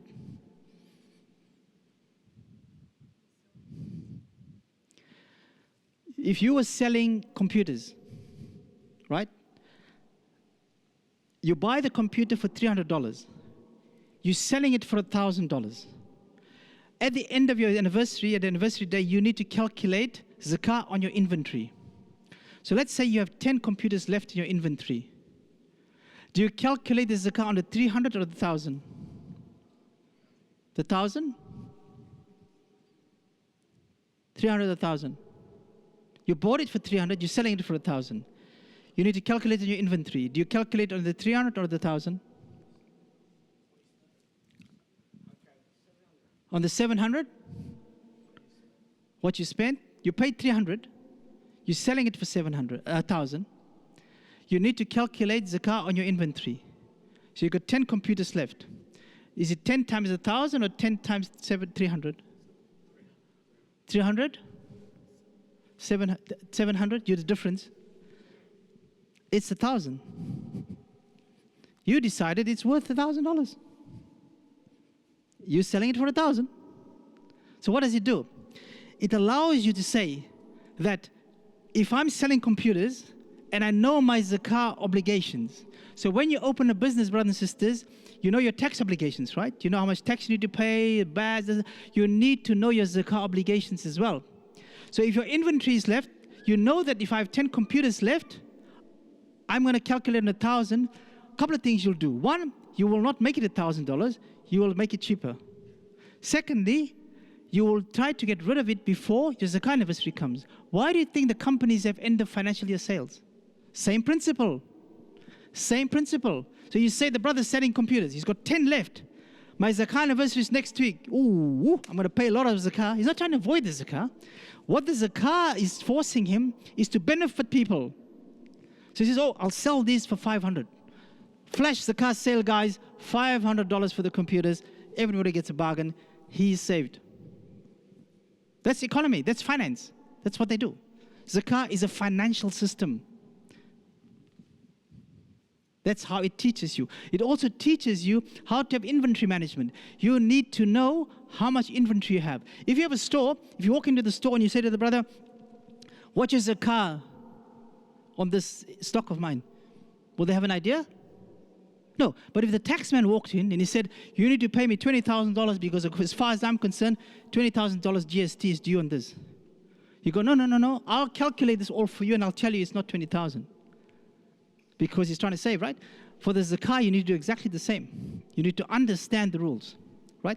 How does it create trust in Allah? How does zakah create trust in Allah? Act of worship, but how does it create that trust? Yeah.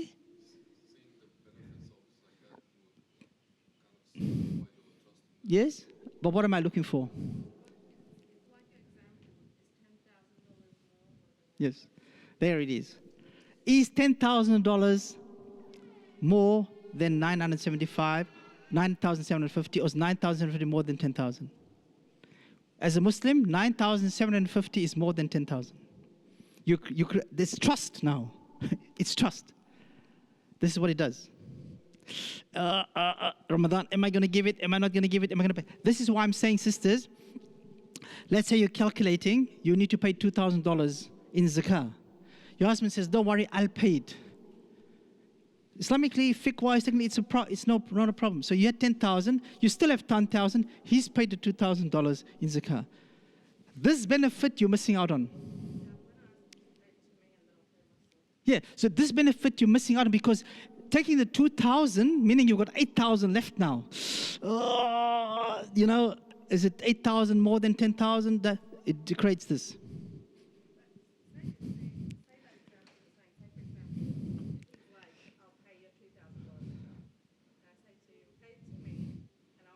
Yep.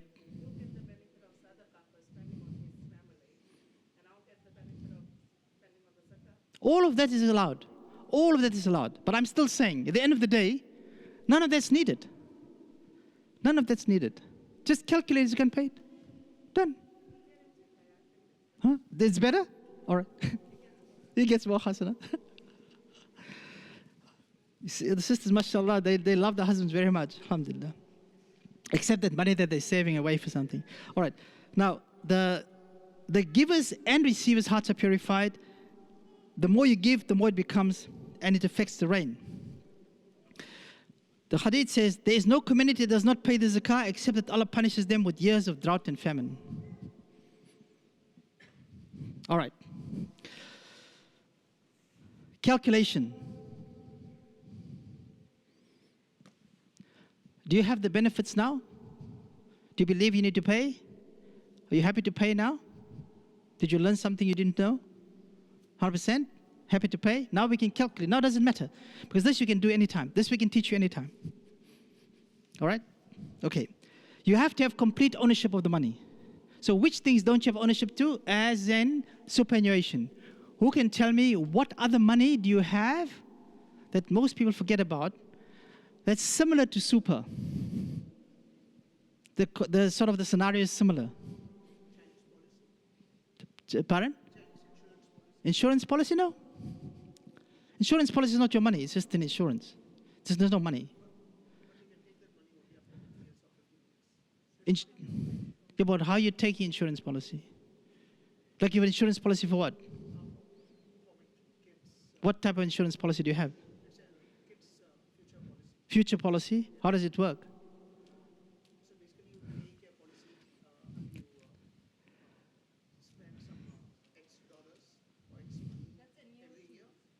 But that's not an insurance policy. That's almost like super. It's your money. Yeah, same. Okay, what else? Most of us have money somewhere that you forget about.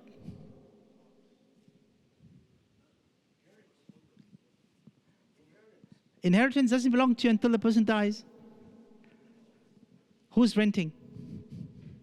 Who's renting? Do you rent? You renting? Do you have a bond? Rental bond? No? You don't have a rental bond? You don't know your husband? Pardon? They always take half of it. All right.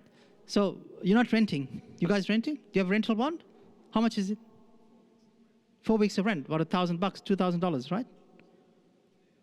Okay, let's say your rental bond is $2,000. So you pay the rental bond, put it in the rental bond, $2,000 sits there. You're renting for 5 years. You now buy a house, you move out, you get your $2,000 back. What happens now? Same scenario as the super. You need to pay zakah on the $2,000 as soon as you receive it. Okay? So many of us, we have what we call missed zakah, unintentional missed zakah.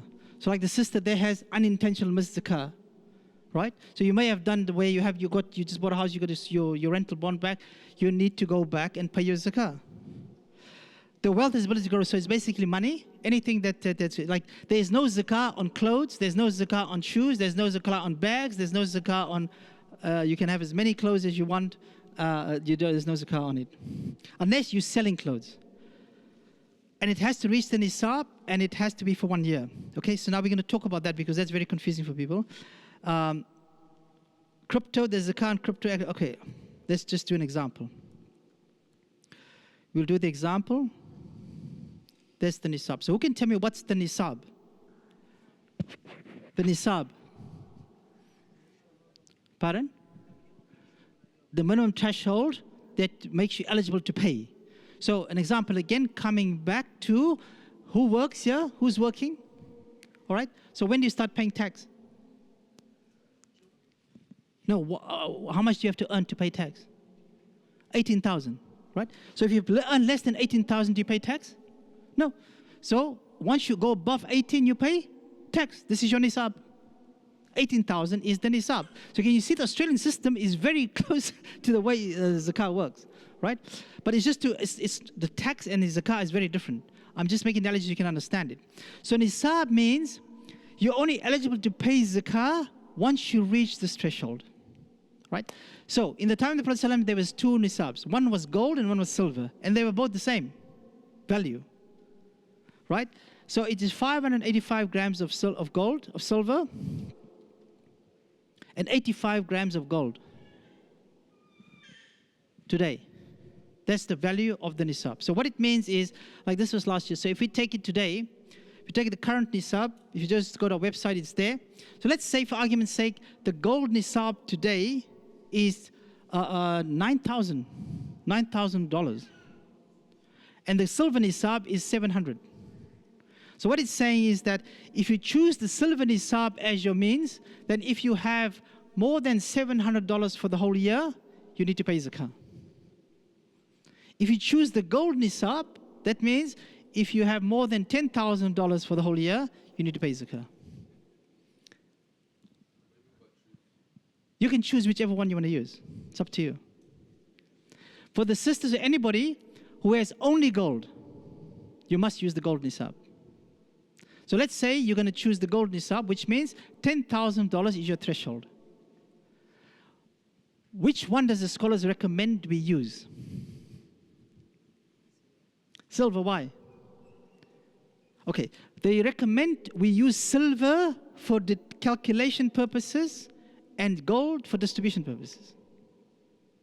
So, if you use silver for calculation purposes, meaning that more people will pay zakah because more people will be eligible to pay because it's only $700. And for the distribution, if you make the nisab 10,000, more people will receive zakah. So, simple terms, if you use silver, that means if you had $700 or more for the last year, you must pay zakah on everything you have above the 700. So when you pay tax, if you earn 20, you pay on all 20, not only, like that's how it works, right? Just the tax system.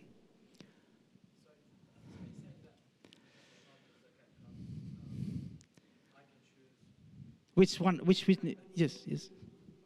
Yep. So why would you choose silver? Let's say you're sitting there calculating. If I chose gold, I don't have to pay. If I chose silver, I need to pay. It's up to you now. What are you going to do?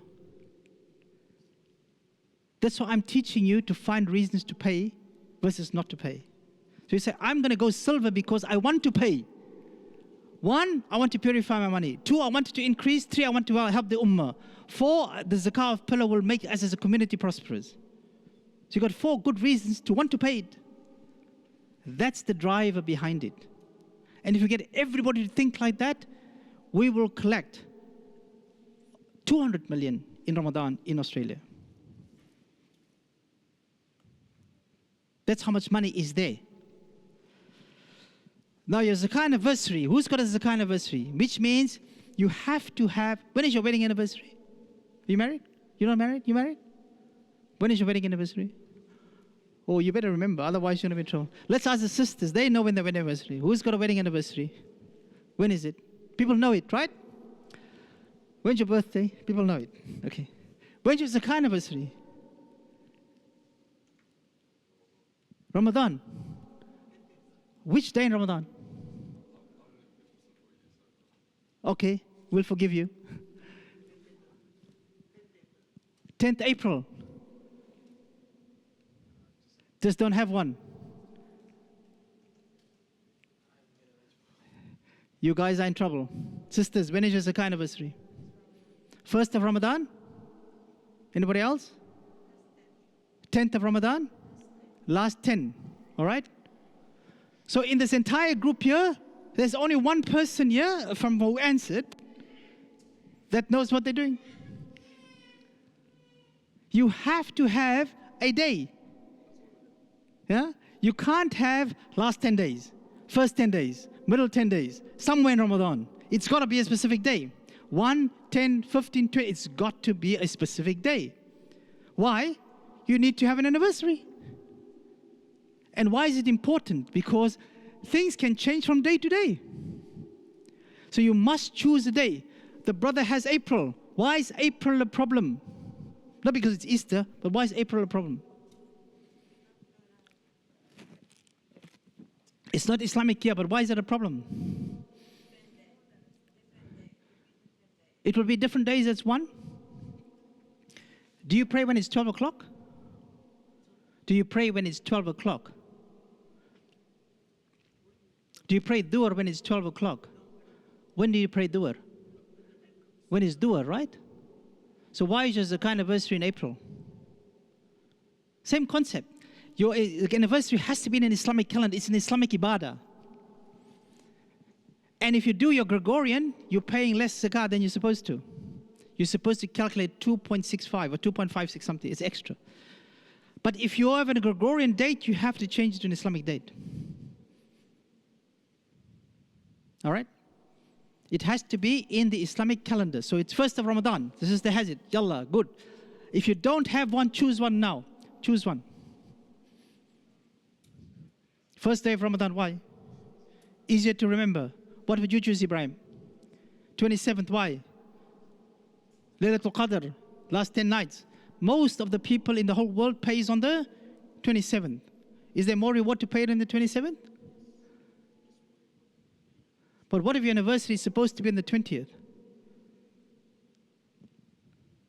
See, your anniversary is not, you've got to rate the anniversary according to your money. So if your anniversary, you had more than $700 for the whole year last week, then your Zakat anniversary is done. But to make it simple, most of you don't have an anniversary, choose one now. Ibrahim's going to choose 27th, though he's already using it. He's going to use first. Use a specific date that you can remember. Like use a number you remember. Like if you choose 20, maybe it's a lucky number, you like 20, or it's your birthday number, whatever. Choose a day you can remember. 30th of Ramadan, that's Eid day. You're going to miss Ramadan. It's fine. It's 1st of Shawwal, right? But now he's going to wait. Did they see the moon? Didn't they see the moon? What if there's no 30 days? Khalas, you're stuck now. So you chose a complicated day, but it will help him to remember. Okay? So you choose a day. Our sister here has the 1st of Ramadan. Khalas. Now, the 1st of Ramadan, every year on the 1st of Ramadan, she has to calculate her zakah. Right? And this is how you calculate it.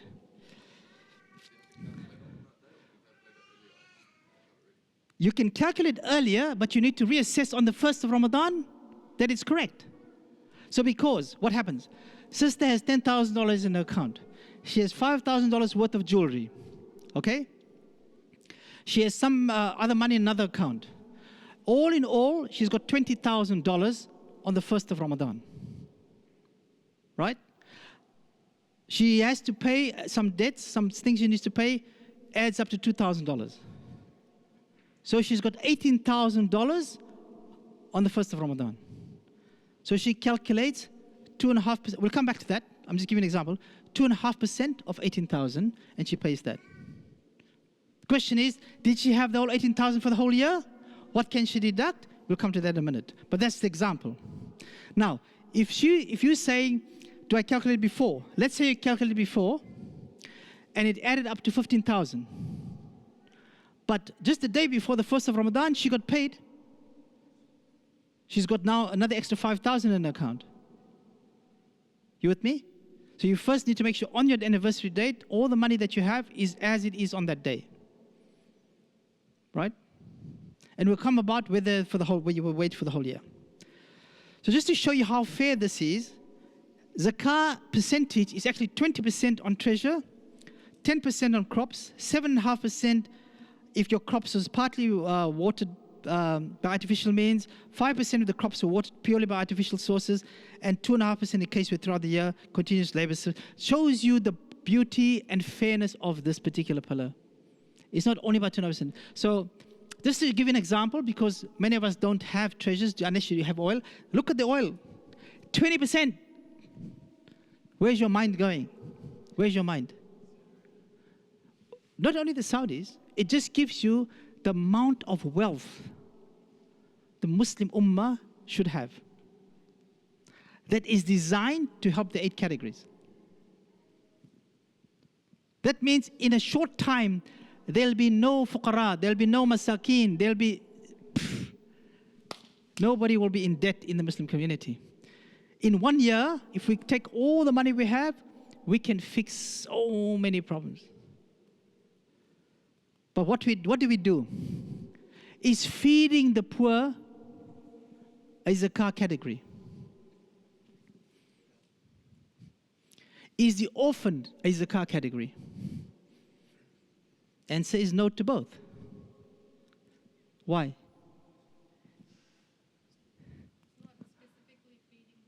100%. It's the poor. Feeding is another matter. But you can use zakah to feed people. But what we're doing is we've turned the whole things around by making zakah a feeding thing. So you can feed people for the rest of your life. You're not taking them out of the situation they're in. So the pillar is designed to say, okay, emergency, feed them, but what do we need to do to make sure next year they can feed themselves? There's also an issue of tamliq. where the zakah has to be given to the person, and he or she needs to give a permission to do what you want to do with it.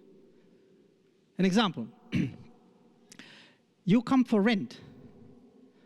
Do I pay you the money or do I pay the real estate the money? The real estate? You've come for rent. Do we pay you or pay the real estate? Let's say you've come, you need help. You can't afford to pay your rent. You've applied to us for zakah help. We're going to pay your rent for you. So you need to pay $2,000. Do we give you the $2,000 or do we pay the real estate? Real estate? Real estate to her? The issue of tamlik in zakah is the same as a wallet. That's why I used the wallet in the beginning. It's her money. I need to give it to her. She then decides what to do with it. She then pays the real estate. However, if she gives us the tamlik, which means she says, I'm happy for you to pay the real estate, we can now pay the real estate. What if we gave the sister the $2,000, she spends it on food, she comes back next week and says, I'm back for my rent? Is she still eligible or not? But I gave her the money last week to pay the rent. She went and spent it on something else. Is she still eligible or not? Why? She used the money for something else though. Why does she have a right? It's her money.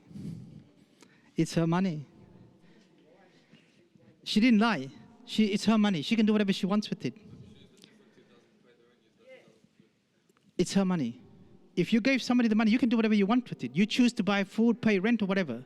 Now, she comes back the second time. We'll say to her as part of the process, sister, look, would you like us to pay the real estate? Now we need to be conscious that maybe it's better if we pay the real estate so that she doesn't get evicted and all of that. So each situation is unique to itself. But what we as an organization will do is look at her entire situation. She might have come for rent. Why did she use the money for food? We should have been able to determine that she needs food as well. You with me? So we look at the Umar radiallahu anhu said, give somebody zakah for a whole year. When somebody comes, give them worth for a whole year. That means the person won't come back to you again. You fix their whole life for them. So even for us, we have as an organization, we use what we call Umar's way. So when somebody applies to us for something, we don't only look at what they need right now. We look at their entire situation and say, okay, this person is going to need help for 3 months now. They lost their job. They're not going to get a job next week. They might need 3-4 months. So we give them enough money to settle them for at least 3 months. And then we reassess them after 3 months. Because it settles the mind, it settles the heart, it makes the person feel, I can rebuild my life. The goal is to not only provide the emergency help, but is to rebuild their life for them, to get them back on their feet. That's the fundamental principle of this. Okay, the basic formula is very simple. We'll take the sister's example again. So we calculated that the sister has 10,000 in one account, 5,000 in another account. She's got investments here, money here, money here. It all adds up to $20,000. Even the gold and silver, calculate, worked it out. She's got $20,000 of zakatable money. Now you're allowed to deduct certain things. And we'll come to these examples of that. Let's say she needs to pay rent for that month. She needs to pay her car. She needs to pay her car. So all the things she needs to deduct adds up to $5,000. Okay? So what's her net? $15,000. And then you pay, it's 2.5% of 15,000. Simple as that.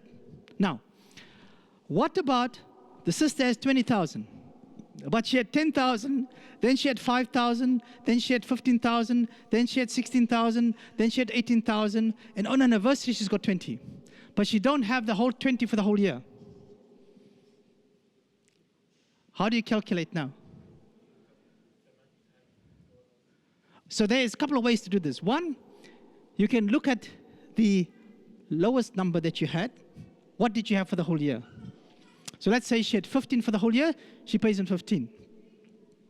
Or you pay on the highest amount you had for the whole year, which means you're covered anyway, right?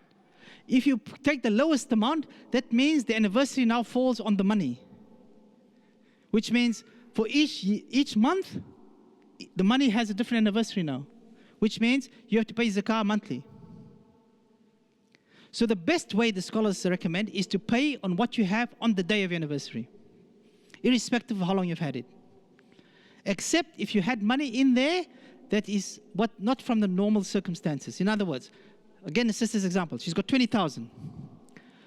But just the day before the 1st of Ramadan, husband is so generous, he gives her a $5,000 gift. Huh? She doesn't have to use that and calculate it. She can wait a whole year to do that. So it's from an unordinary income. But let's say a monthly salary keeps on coming in and it comes on that day, that's part of what normally comes in. Or she gets an inheritance.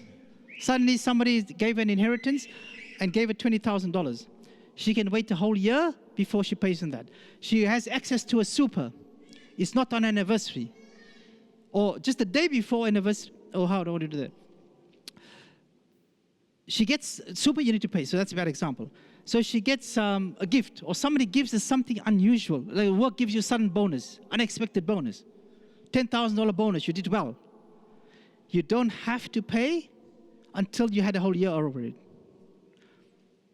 Now let's say the sister had $20,000 saved for the whole year, right? 1st of Ramadan is coming up in a month's time. She decides to spend all of $20,000 29th of Sha'aban, one day before Ramadan.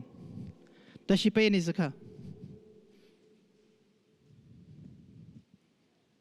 Do you pay any zakah? And says no. Simple as that. There's no money to pay zakah. It's not eligible. That's why the day is so important. That's why somewhere in the last 10 days, maybe in Ramadan, is not valid. You've got to have a specific date because all of these scenarios can unfold. Somewhere in Ramadan, last 10 days, whatever, 25th, an example. You just choose, whatever. Now suddenly something happens on the 20th of Ramadan. So you don't have a clear date. You have to have a clear date of when your anniversary is. So choose a date if you don't have one. Any questions? Zakah on jewelry. Sisters, do you pay zakah on your jewelry?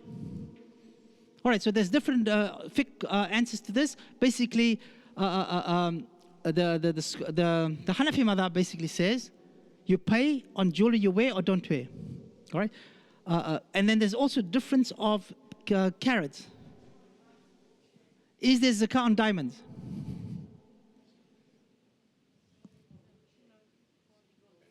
So why do you guys love diamonds so much? So there's only zakah on diamonds if you are trading in diamonds. But there's no zakah on diamonds. Huh? Platinum? No. Only gold and silver. Unless you're trading in it, it becomes part of your inventory, right? So for the sisters, we have a calculator that determines the number of carats. 18, 14, 18, 22. I didn't realize that most of the jewelry in Australia is what carat? 9. Most of it's 9, right? So in like in the Middle East, 9 is not even gold. So we didn't even have it there. So, but I was talking to a friend of my cousin. He's a jeweler, and he was saying that 9 carat is the strongest for jewelry. Yeah, so it's the strongest. All right. Importance of the intention. We're going to pray dua soon. Do we want to break for making wudu and stuff? All right. We don't have much to do after that. We can finish up, inshallah, after salah. Inshallah. Yes, sister.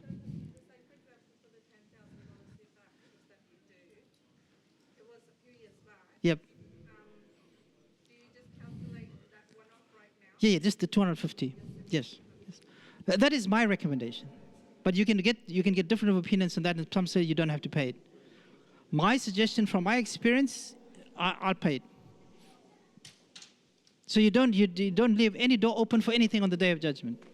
Plus, it'll put barakah in the money you have today, because your intention is that I'm fixing something that I didn't understand at that time.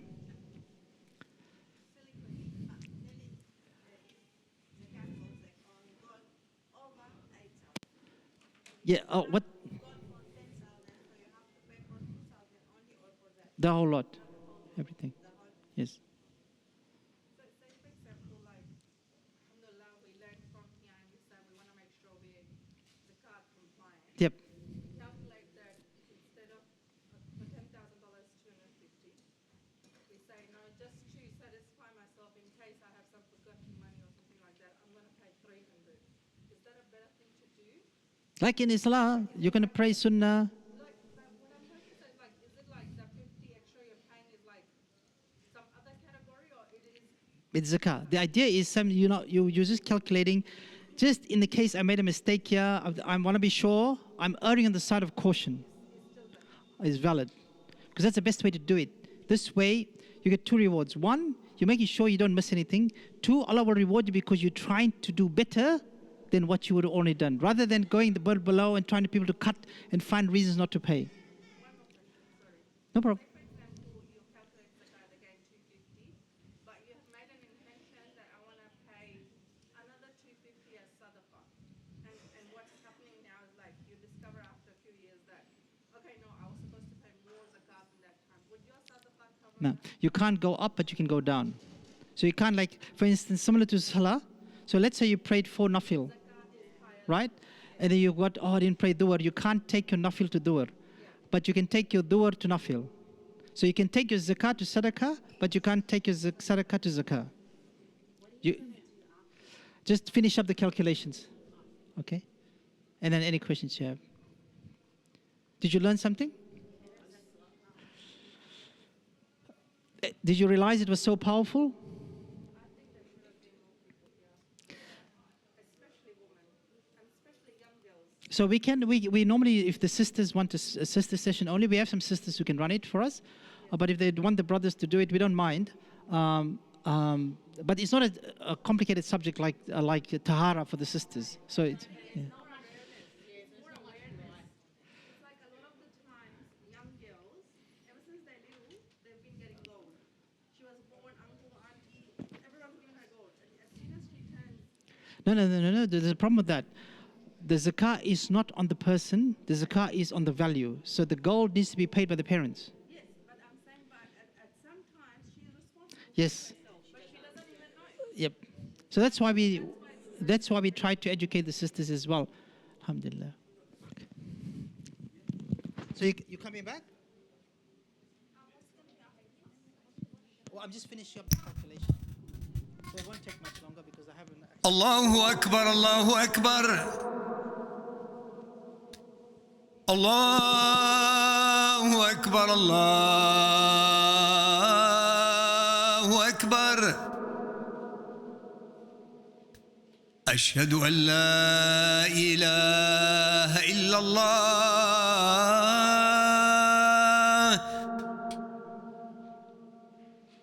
أشهد أن لا إله إلا الله أشهد أن محمدا رسول الله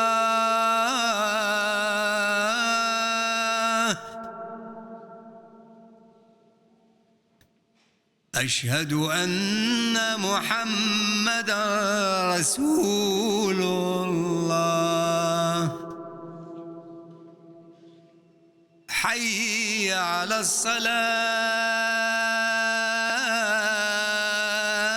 الصلاة حي على الصلاة حي على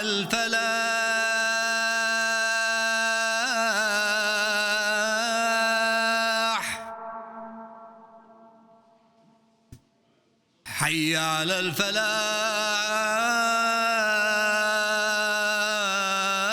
الفلاح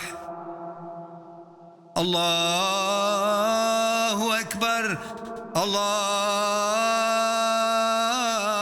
أكبر لا إله إلا الله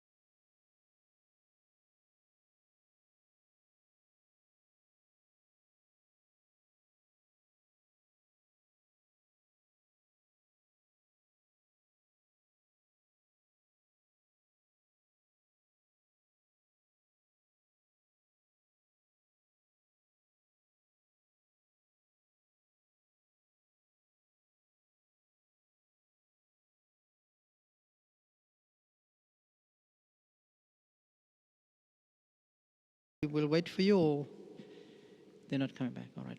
Okay. They're on their way. So have you learned something so far? You've learned something? Alhamdulillah. Good. All right. So what we're going to do is just kind of finish up, and we're going to take the questions that you have.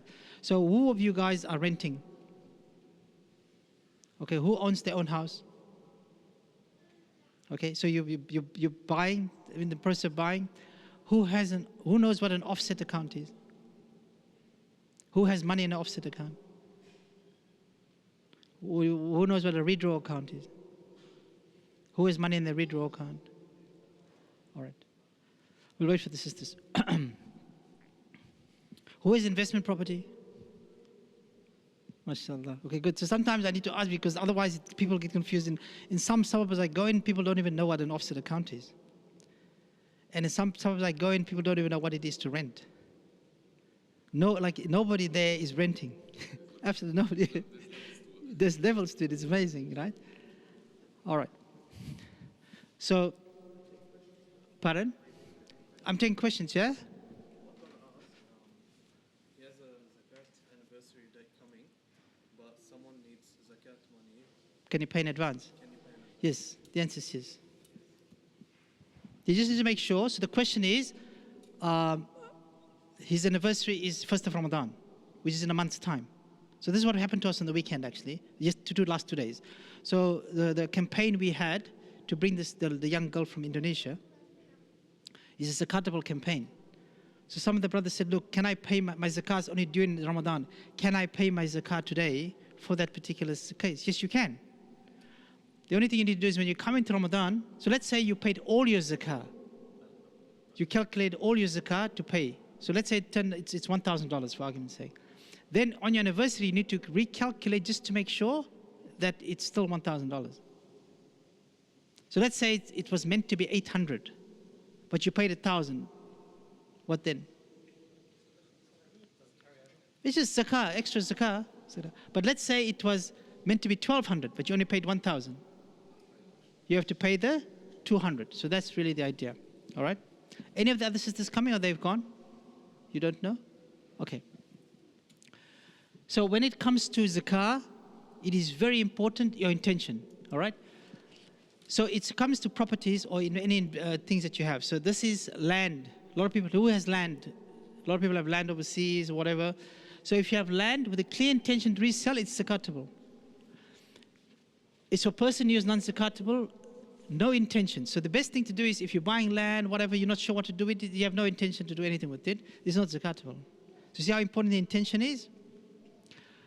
A conditional intention, not zakatable. Clear intention to resell in the future, but at least in the interim, zakatable. All right, so just zakat on property, it shows you all of that. So who has investment property? You have investment property. Pardon? You're flipping it every 3-4 months? So you're selling properties. He's selling properties. So what is that for him? His inventory. Yeah, so it's zakatable, whatever he has on his anniversary. So because guys who sell property makes a lot of money, mashallah, so they have to pay a lot of zakah as well, right? So the principle is whatever if you're selling diamonds, there's no zakah on diamonds, but if you're buying and selling diamonds, it's zakatable. There's no zakah on shoes, but if you're selling shoes, if you're buying and selling shoes, it's zakatable on your anniversary on the inventory of it. All right?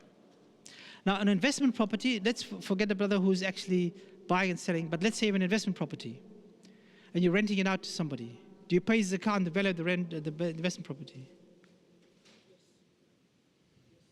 So the investment property is worth $1 million. Do you pay zakah on $1 million? Do you pay zakah on the investment property? The value of the investment property. No. So you don't pay on the investment itself, you just pay on the net profits you make from it.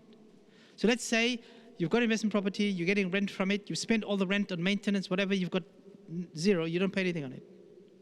But on your anniversary date, you've got $200-300 in your account based from the investment, you pay on that. Understood? Yes. Yes. Same. What's your intention for the land? Intention is not to resell nothing. You're not and no income, no nothing from it. You don't pay anything on it. You with me? Yep. The investment you're not reselling. You buy it to make it benefit. So the idea, you can see the principle. As long as you're benefiting people from it, there's no zakah on it really. On the land, it's different. If you plan to resell it, which means is you're basically trying to make money from it. It's like almost like a commodity. It's almost like an inventory. But if it's there, you don't know what to do with it. Maybe one day you'll sell it or whatever, not sure. Then there's no zakah on it. Anybody here for the Hajj thing? Anybody else here for Hajj? Okay. This one?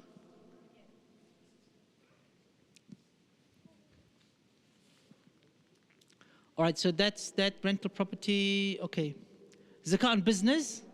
So basically, who is a business? Their own business? Right, so basically, what type of business do you have, brother? You sell luggage bags. Do you have a nice suitcase to sell me? So the brother needs to pay on his business. Does he pay on the capital, on the cash? Does he pay on the receivables? Does he pay on the trade? All of that is zakatable. So he needs to, does he do his business and his personal zakah separately or together? It doesn't matter as long as he does it. But what is better to do? To joint or separate? Separate might cost less. Joint might cost more. But and depending on how much it is, it will be the same. Yep. So the prices are dynamic. So the prices are dynamic because you're buying and selling at different times, right? So let's say you have a suitcase. Why is the price dynamic? Okay.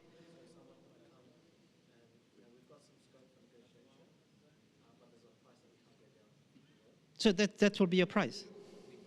Yeah, that's what you think. That's what the value you put on it, right? So let's say your minimum you 700. So that's what you base it on. But now let's say you're selling and you make more money, then you're automatically paying on that money because you made it anyway. But if you made that money, you used it before the anniversary, you don't pay on it. The idea is that if you don't use your money, you're going to pay more zakah on it. So zakah forces you to utilize your money, not to hoard your wealth. And what does that do? It benefits the community. If you look at finance, during COVID or when there's a recession, what does the governments do? They put money into the economy. They gave people free money, just that the money can move. Zakah is the same concept. Utilize the money and move the money, which means everybody's benefiting. You're buying a house, you're renting it out, somebody's benefiting, you're benefiting. It makes everybody stronger financially and it provides the service to the community. That's the principle of zakah. It's a financial and welfare system together. So if you take the Australian Centrelink and financial tax system together, this is the concept of zakah. This is how zakah works. That's how powerful it is. It's actually the Muslim community's welfare and financial system. So every year on your anniversary, it will ask you, do you calculate? Now let's say, do you pay zakah like in your account, right? In your bank account. So you got $10,000 in your bank account. You have a Commonwealth bank account or whatever, which does provide you, because there's very few accounts that does not allow you to have riba. So let's say $1,000 of the $10,000 is actually riba interest you received on that money. Right? You have $10,000 in your bank account. Let's make it more practical. $500 of that $10,000 is interest that you received on it. Now when you calculate your zakah amount, do you calculate it on 10,000 or 9,500? 9,500. Why? Because the $500 of interest is haram money. You can't calculate your zakah on money you're not meant to have. But you have it. So you need to give that away. Okay? Now, let's say you're going to pay your mortgage. You're going to deduct from your mortgage. So we said, like with the sister's example again, she had $20,000. She needed to deduct something from it. So she's going to pay her mortgage, her monthly mortgage, which is $2,000. 1,500 of that is the mortgage principal, and 500 that is the interest component. Do you deduct 2,000 or 1,500? 2,000 or 1,500? 2,000. You can only deduct 1,500. You cannot deduct the interest component. So in all your calculation, you're not allowed to consider any of the riba. So what does your zakah calculation do for you in this context? Besides that, what does it do? It gives you every year a chance to ask yourself, how halal is my finances? So now you got 500 riba. Why? I need to do something with this to make sure I don't have riba. I'm paying here $500 in riba in my mortgage. Why? I'm not supposed to be. I should get a halal loan. It helps you fix your financials to make it halal. Once a year, it gives you a reminder. Sisters, you here for Hajj? We'll switch soon, inshallah. All right? You with me? All right. Zakat and super, we talked about it. Now, the sister's gone. Anybody of you pays voluntary super? So you need to pay zakat on the voluntary super component because you choose to do that. All right? So on the voluntary super component is zakatable. You've actually, some of the scholars say you don't have to. All right? Shares. Who's got shares? All right? Do you pay zakat on shares? Do you pay zakat on crypto? All right. So I'll make it simple for you. This can get very complicated, but I'll make it simple.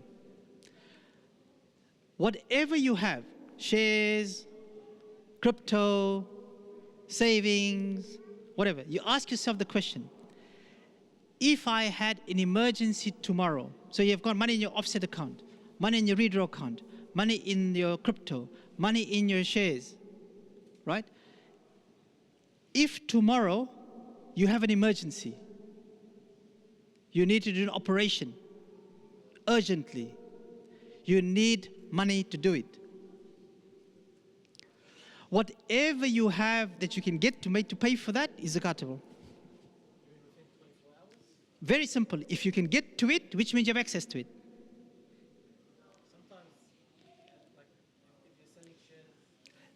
You can still get to it. It might take a week, 2 weeks, but you can get to it, right? Which means it's easy accessible. You have ownership of it. That's the easiest way to determine it, right? But now in shares, some say like, how do you calculate the value of shares? Like let's say you're going to pay on your shares. Will you calculate how much to pay on the shares? Yeah, so basically there's two ways of doing it. You can work out, because the shares, if it's long-term shares, short-term shares, people say you only pay on the dividends, whatever. The easy way is, again, is like if you have 1,000 shares in Telstra, as an example, right? Okay. If I sold that Telstra shares today, how much will it be? 20,000 as an example. You're paying 20,000. Simple as that. But you could argue that, okay, it's long-term shares, they're only paying the dividends. Once again, I'm saying find reasons to pay. Because if you calculate wrong and you're trying to cut corners, you will be answerable for it eventually. The money is not yours anyway. Allah has given you this barakah. Allah is saying to you, only for you to continue this barakah, pay the zakah on it. And if you believe that it's going to give it more, it's going to purify it, you'll want to pay it. Because your 10,000 Telstra shares will be 20,000 next year. We just need to believe. Simple as that. So in the shares, and if you have like the brother looks like he's got a very complicated portfolio, we're happy to sit down with you and have a personal thing to go through it with you to make sure it's done properly. All right? Loans. Okay, now, this is the complicated one, but if you owe somebody money, let's say you borrowed money to 10,000 to Ibrahim. Do you calculate the 10,000 in your calculation? It's your anniversary today. You've calculated, I've got 20,000, but he owes me 10,000. Do I add it or not? Do I add it? Yes or no? The answer depends. If it's a strong loan, which means you're going to get it back, you add it. If it's a weak loan, which means Ibrahim is shaky, you're not sure if he's going to get it back, you don't add it, but as soon as he gives it back to you, you pay it. All right? Those who are here for the Hajj, we're going to finish soon. We're just doing Zakah. We're doing Pillar 3, then we're doing Pillar 5. And if you want to stay, we can do Pillar 2 as well.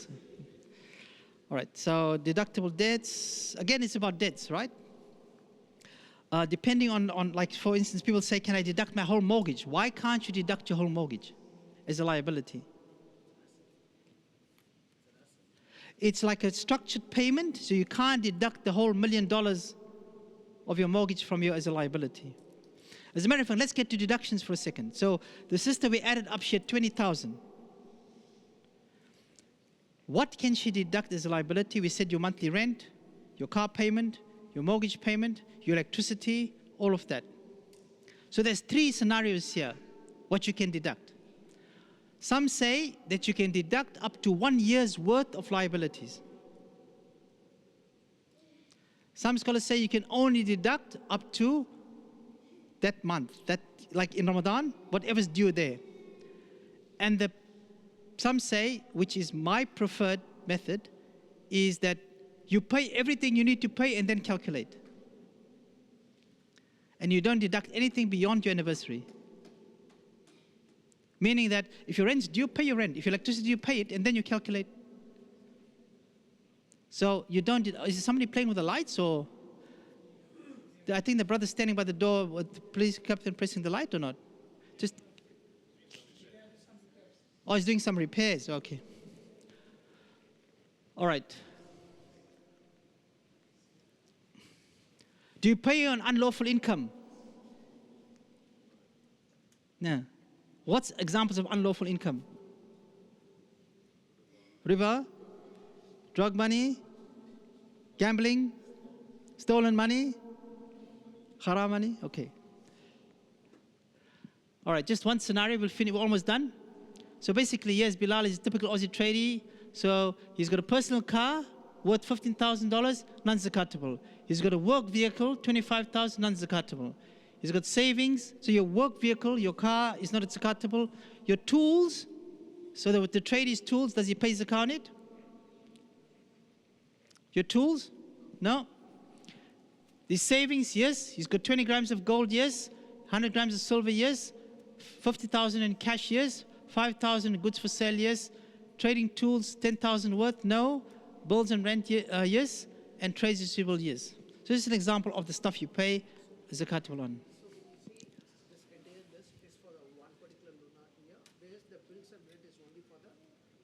So this is the reason why some scholars say you can deduct for 1 year. Right? So let's say in a mortgage. So if you deduct a whole year's worth of mortgage, it's a lot of money. Right? Some say you can deduct for a month, and some say you can't deduct anything beyond your anniversary. So there's 3 different schools of thought on that. So the basic principle is pretty much like paying, it's better to pay more than less. Like anything. It's better to pray more. It's better to fast more. It's better to yeah. You're actually gaining. Yeah. So Islamic principle is very simple. The more you do, the more you're going to get. Right? So for those who prayed Sunnah, get getting more than those who didn't pray Sunnah. For those who prayed Sunnah before, Sunnah after. Right? For those who pray Ishraq in the morning, Duha, Tahajjud, compared to those who don't. So similarly, yeah, you want to pay zakat. For instance, you calculate and you go like, oh, I may have miscalculated. I'll just pay an extra $50 but my intention is that if I miscalculated, then it's corrected. Right? Like in Salah, when we made a mistake, what do? you made sure to do sa'i at the end to correct it, right? In Hajj, you pay fidya to correct it. In Zakah, you just say, look, I'll pay a little bit extra. So the sister said she hasn't paid on her $10,000. But I could sense that she felt she wanted to pay it. She's going to go home and probably pay it now. Even though she might struggle and feel like, oh, but she wishes to have that benefit of it. And tomorrow, next week, that 250 she paid, you will see what Allah does with it. You'll be amazed. You will absolutely be amazed. Some of the stories will put you to tears. Some of the stories will put you to tears. All right. Finally, my brothers and sisters, in conclusion, your zakah is only 2.5% of your wealth. But your 200.5% is 100% for the receiver. It's their 100%. It's all they've got. And it's only 2.5% of yours. All right? Jazakallah khairan for your time. Sure. Any questions? Yep. Okay, so the brother's asking, you start with your family. Now, how do you determine who's eligible? So if you're not sure that the person is eligible or not, can you give them zakah?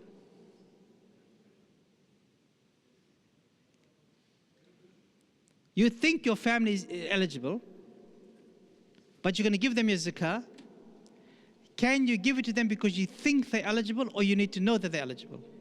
You need to know. Now, once you know, when you give them zakah, do you need to tell them that it's zakah?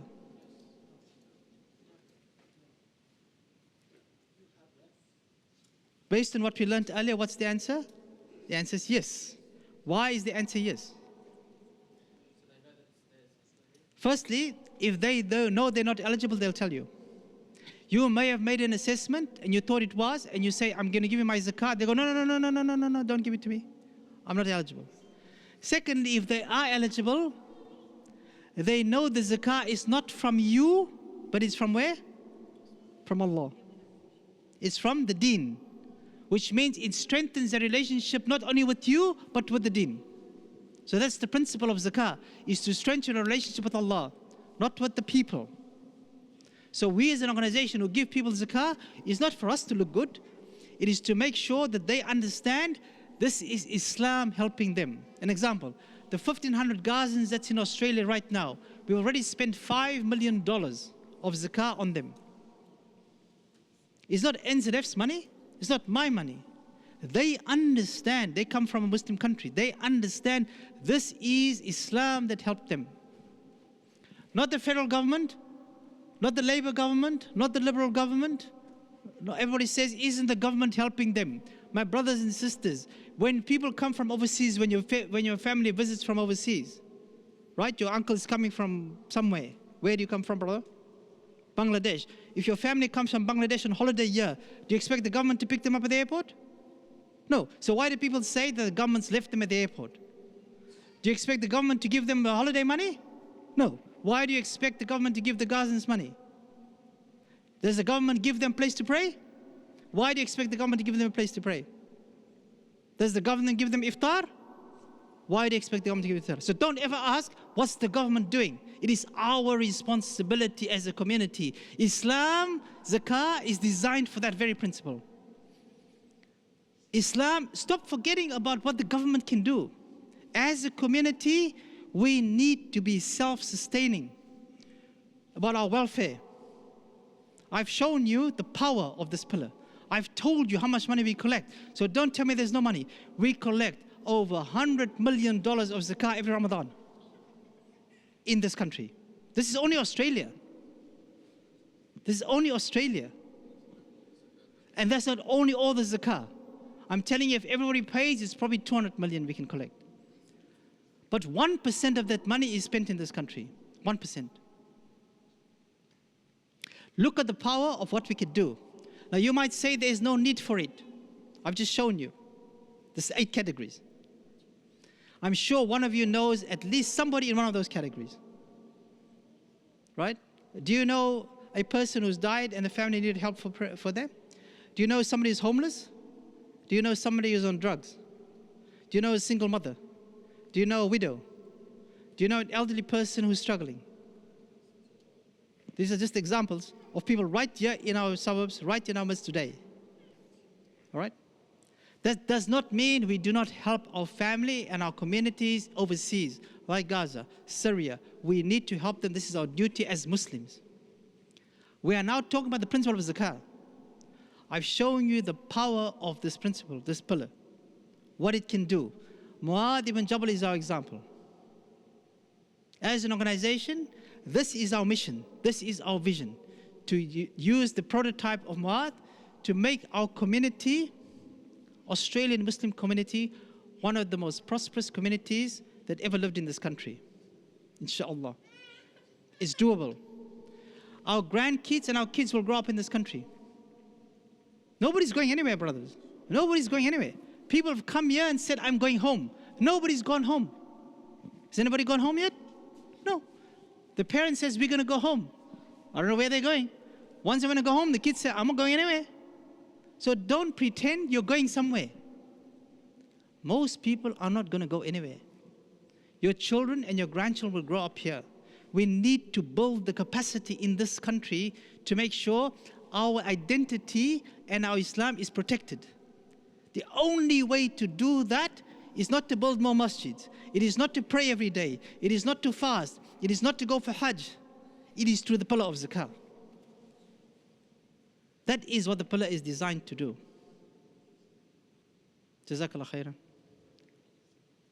Any questions? If anybody wants to know about Hajj, this is the next lesson. I need to change my top.